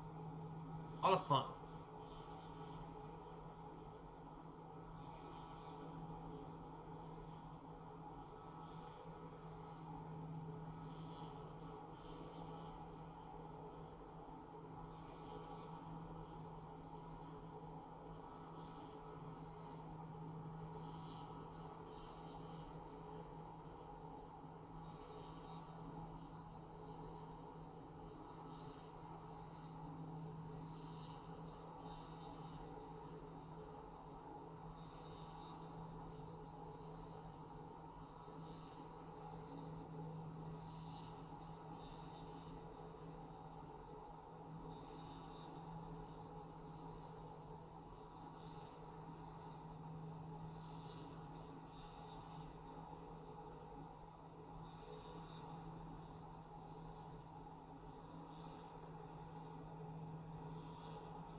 Getting pretty much closer, guys. So let's take a look outside. So yeah, we can definitely see some really cool.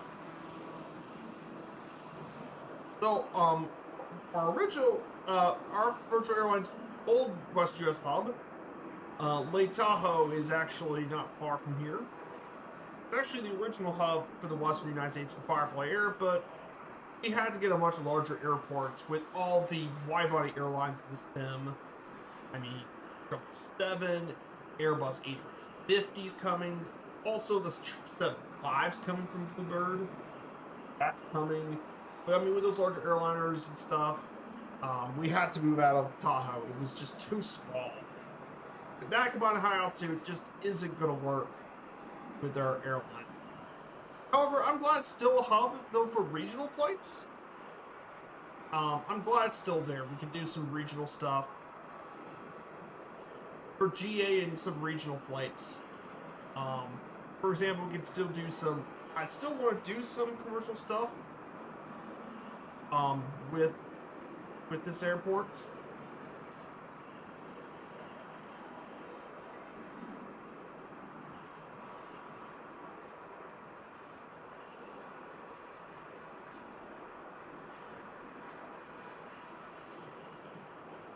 But still pretty cool.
Here's, guys, Lake Tahoe.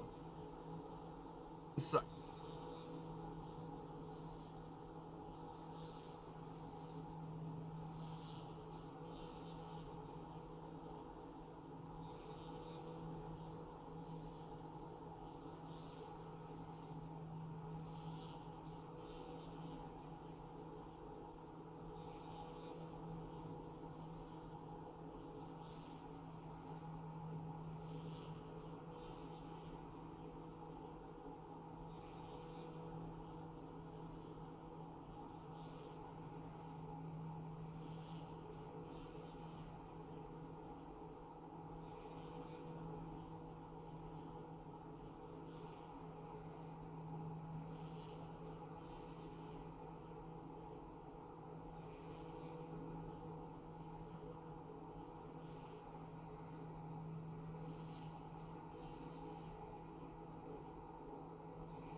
This is Lake Tahoe. Look at the sight of this beautiful lake. Aw, oh, man, she's a look. But look at this.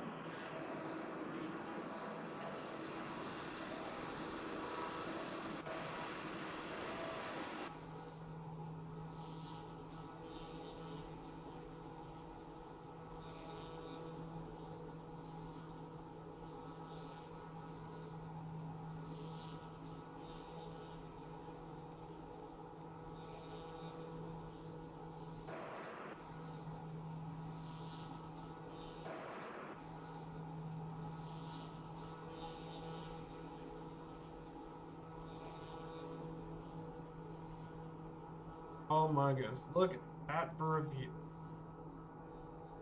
Perfect screenshot. Look at that. That's a perfect screenshot of this. This is Lake Tahoe to our left, guys. Look at the state of it. What a stunning lake.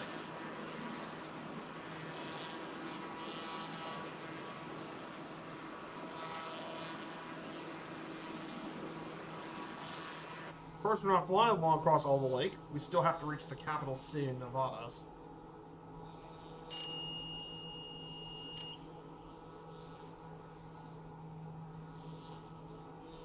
We're going to go ahead and talk about Carson City, which will be the state capital of Nevada.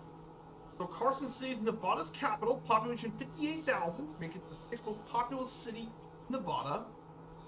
One really cool thing about Carson City is it's named after the mountain man Kit Carson, who was around from 1809 to 1868. It began as a stop California-bound immigrants, but developed into its home city with the Comstock Lode in the Northeast. It served as the capital since its statehood back in 1864. For much of its history, it was a hub for the Virginia and Truckee Railroad, though they were removed in the 1950s. Of course, it was originally the county seat of Ormsby County. However, it became an independent city after 1969. Really cool places of interest include the state capitol, the state museum, state railroad museum, the Stewart Indian School, which was an Indian boarding school that lasted for 90 years. And there's also the Sears Ferris House, which is not open to the public, but it was the home of George Washington Gale Ferris Jr., the inventor of the Ferris wheel.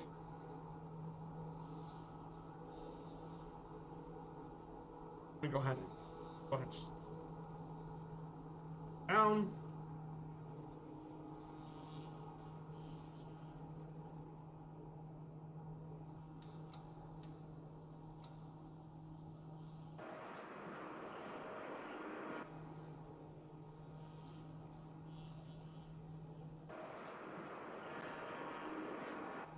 fly over to Carson City. Go at 6,500 feet.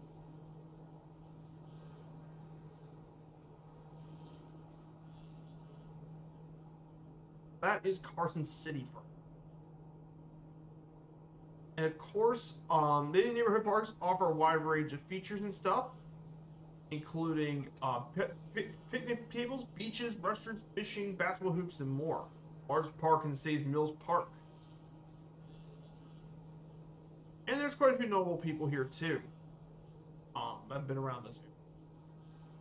Then afterwards, we're going to head to Virginia City, which, if you guys don't know, this is a very big boom town with Comstock Lode that was the first major silver deposit in the U.S. This major western town peaked in the mid-1870s with 25,000 residents. Nowadays, after the mine decline, as of 2020, it's now 787 people. Of course, it still retains its historical character with board sidewalks and numerous restored buildings dating back to the 60s, 70s, and it's home to many interesting and charming areas.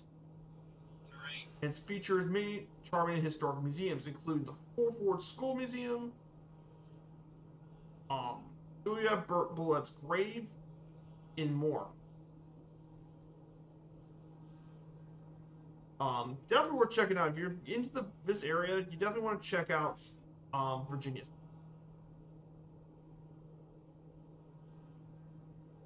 So we're gonna fly over Carson City. We're gonna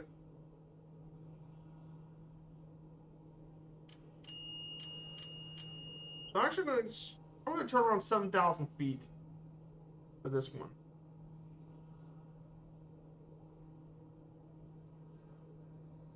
And turn a bit.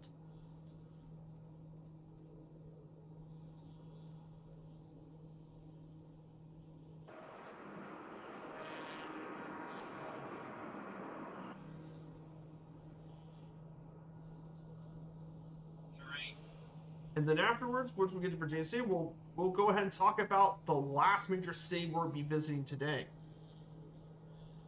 So once we head past here, we're going to talk a little bit. We're going to talk a little bit about Reno, Nevada. Our last stop of the day. The last stop of this stream. Yes.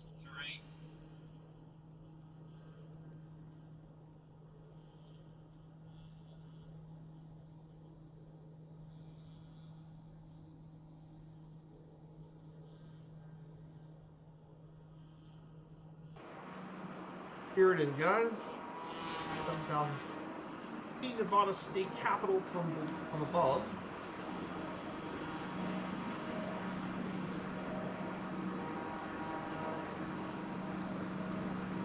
There's the Capitol building. Right below us.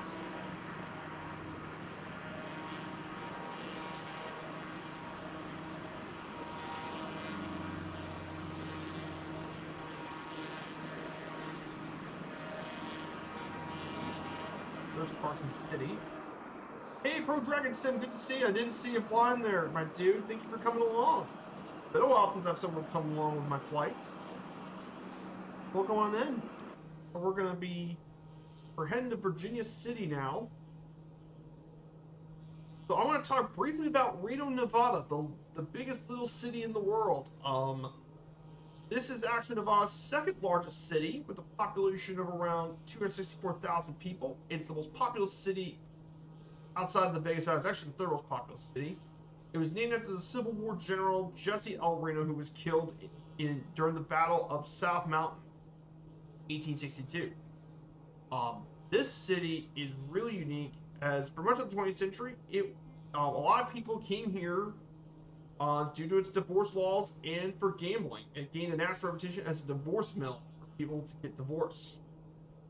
Of course, Reno today it's known for casino gambling and its proximity to Lake Tahoe in the Sierra Nevada.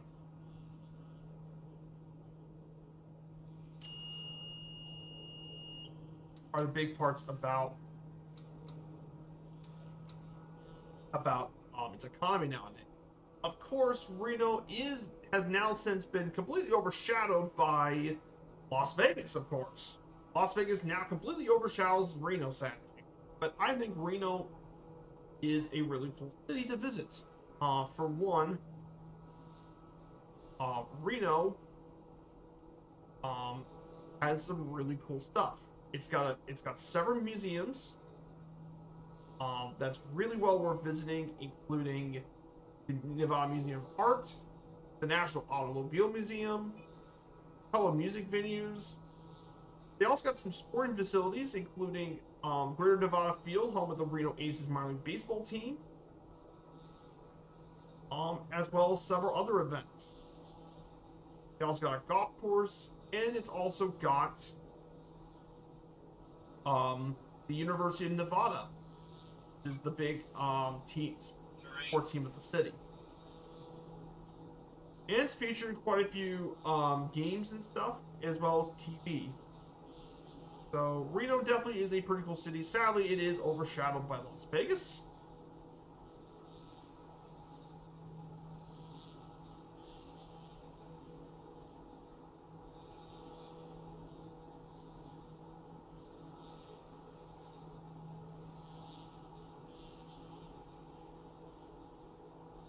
Reno's a cool city.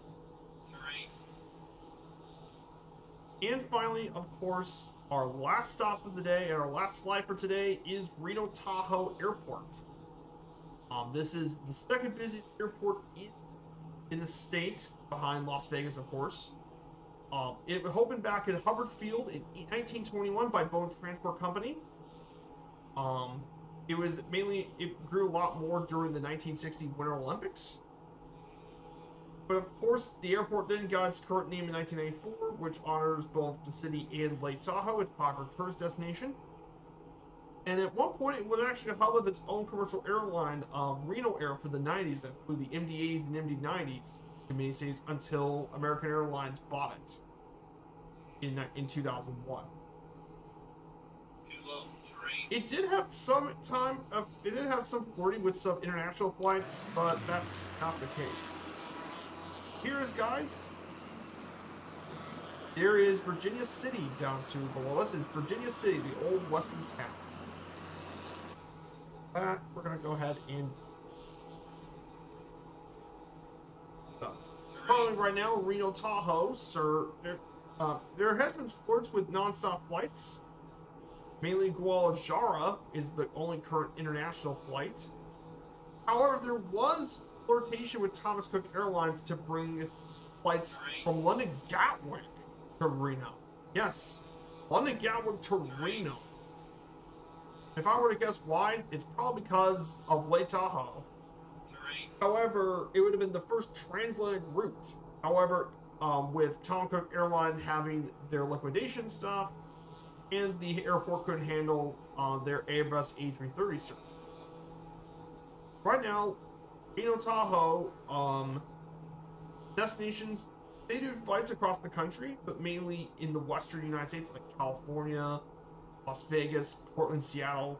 Only international flight is Guadalajara, Mexico. So yeah, that is it, everyone. That is our last slide for today. So that's it, everyone. Thank you so much. Go ahead. I'm going to go ahead and drop down in altitude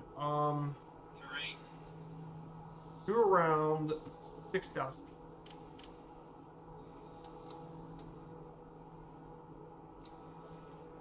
Go ahead and drop down to 6,000.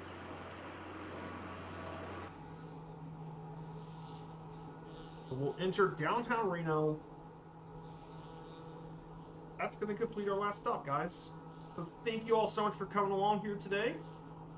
That's all of our information for today. Nevada is a really cool state. I would love to visit the Reno region and explore Lake Tahoe and stuff, Virginia City. Visit.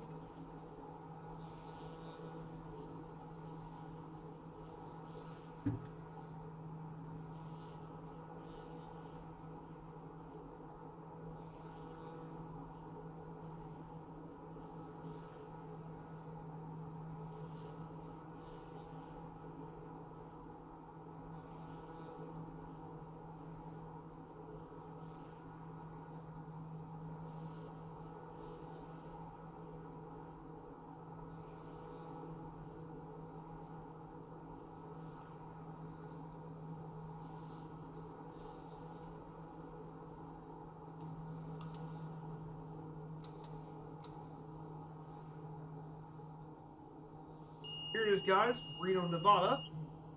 Very shortly.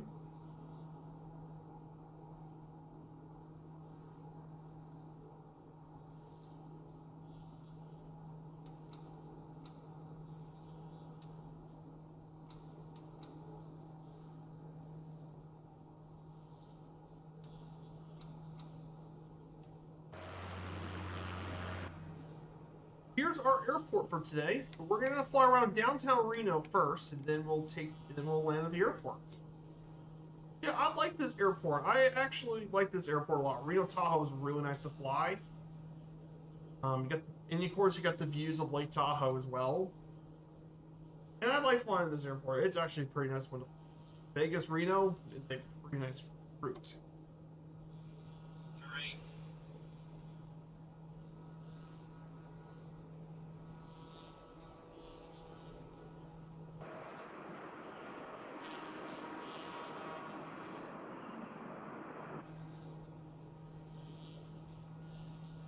Here's the airport. See some of the casinos and stuff.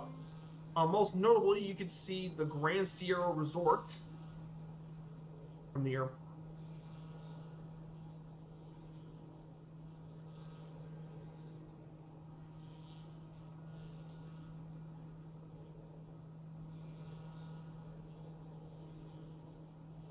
Fun.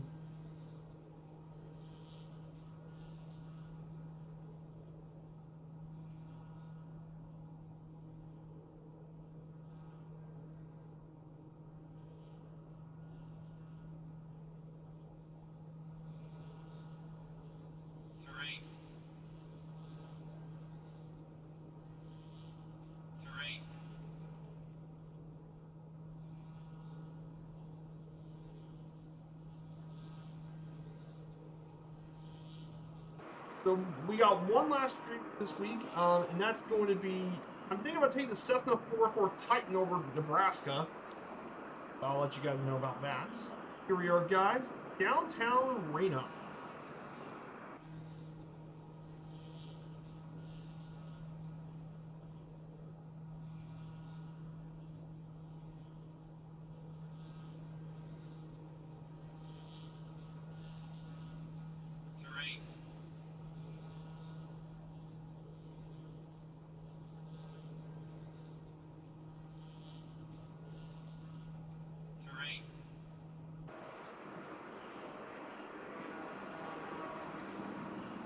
And here it is, guys. Downtown Reno.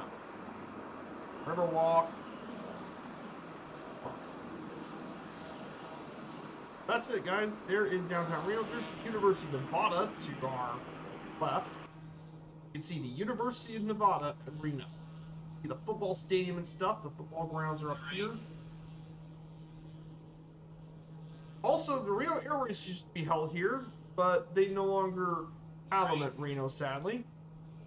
With all the development going on, they couldn't host it anymore, so they moved to a new venue. We're gonna land on runway 17 right. There's the Grand Sierra Resort. I do like flying into Reno Tahoe. It's actually a really nice airport to fly to. Again, a little underrated, but I really do enjoy flying in and out of that airport.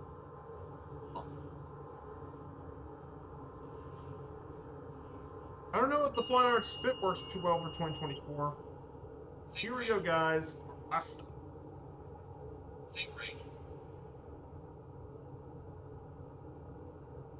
Sink rate.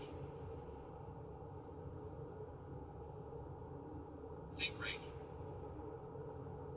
Here we go. Beautiful Nevada. Full stop. Minimums. Full stop. Like I said, we might come visit Reno some point during our 50, 30, 20, 10.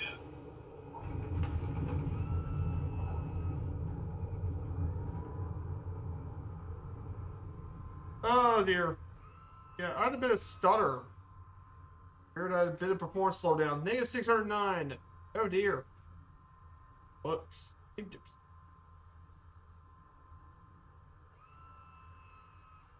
We'll stop right here. stop here, and power down. So guys, that's it. Welcome to Reno, the biggest little city in the world. So guys, thank you all so much for this Friday stream. I hope you all had a great time exploring more about Nevada. It's a great state. So of course we're going to raid Murphy today. We all know we're going to raid his channel. We'll stick around to raid Two-Tail Murphy and celebrate his 40th birthday. So we'll be back Sunday. I'm thinking about taking the Cessna 404 Titan, and we're gonna fly across Nebraska. So I hope to see you all guys soon. Take care, everyone, and have a great start to your weekend. Goodbye, everyone.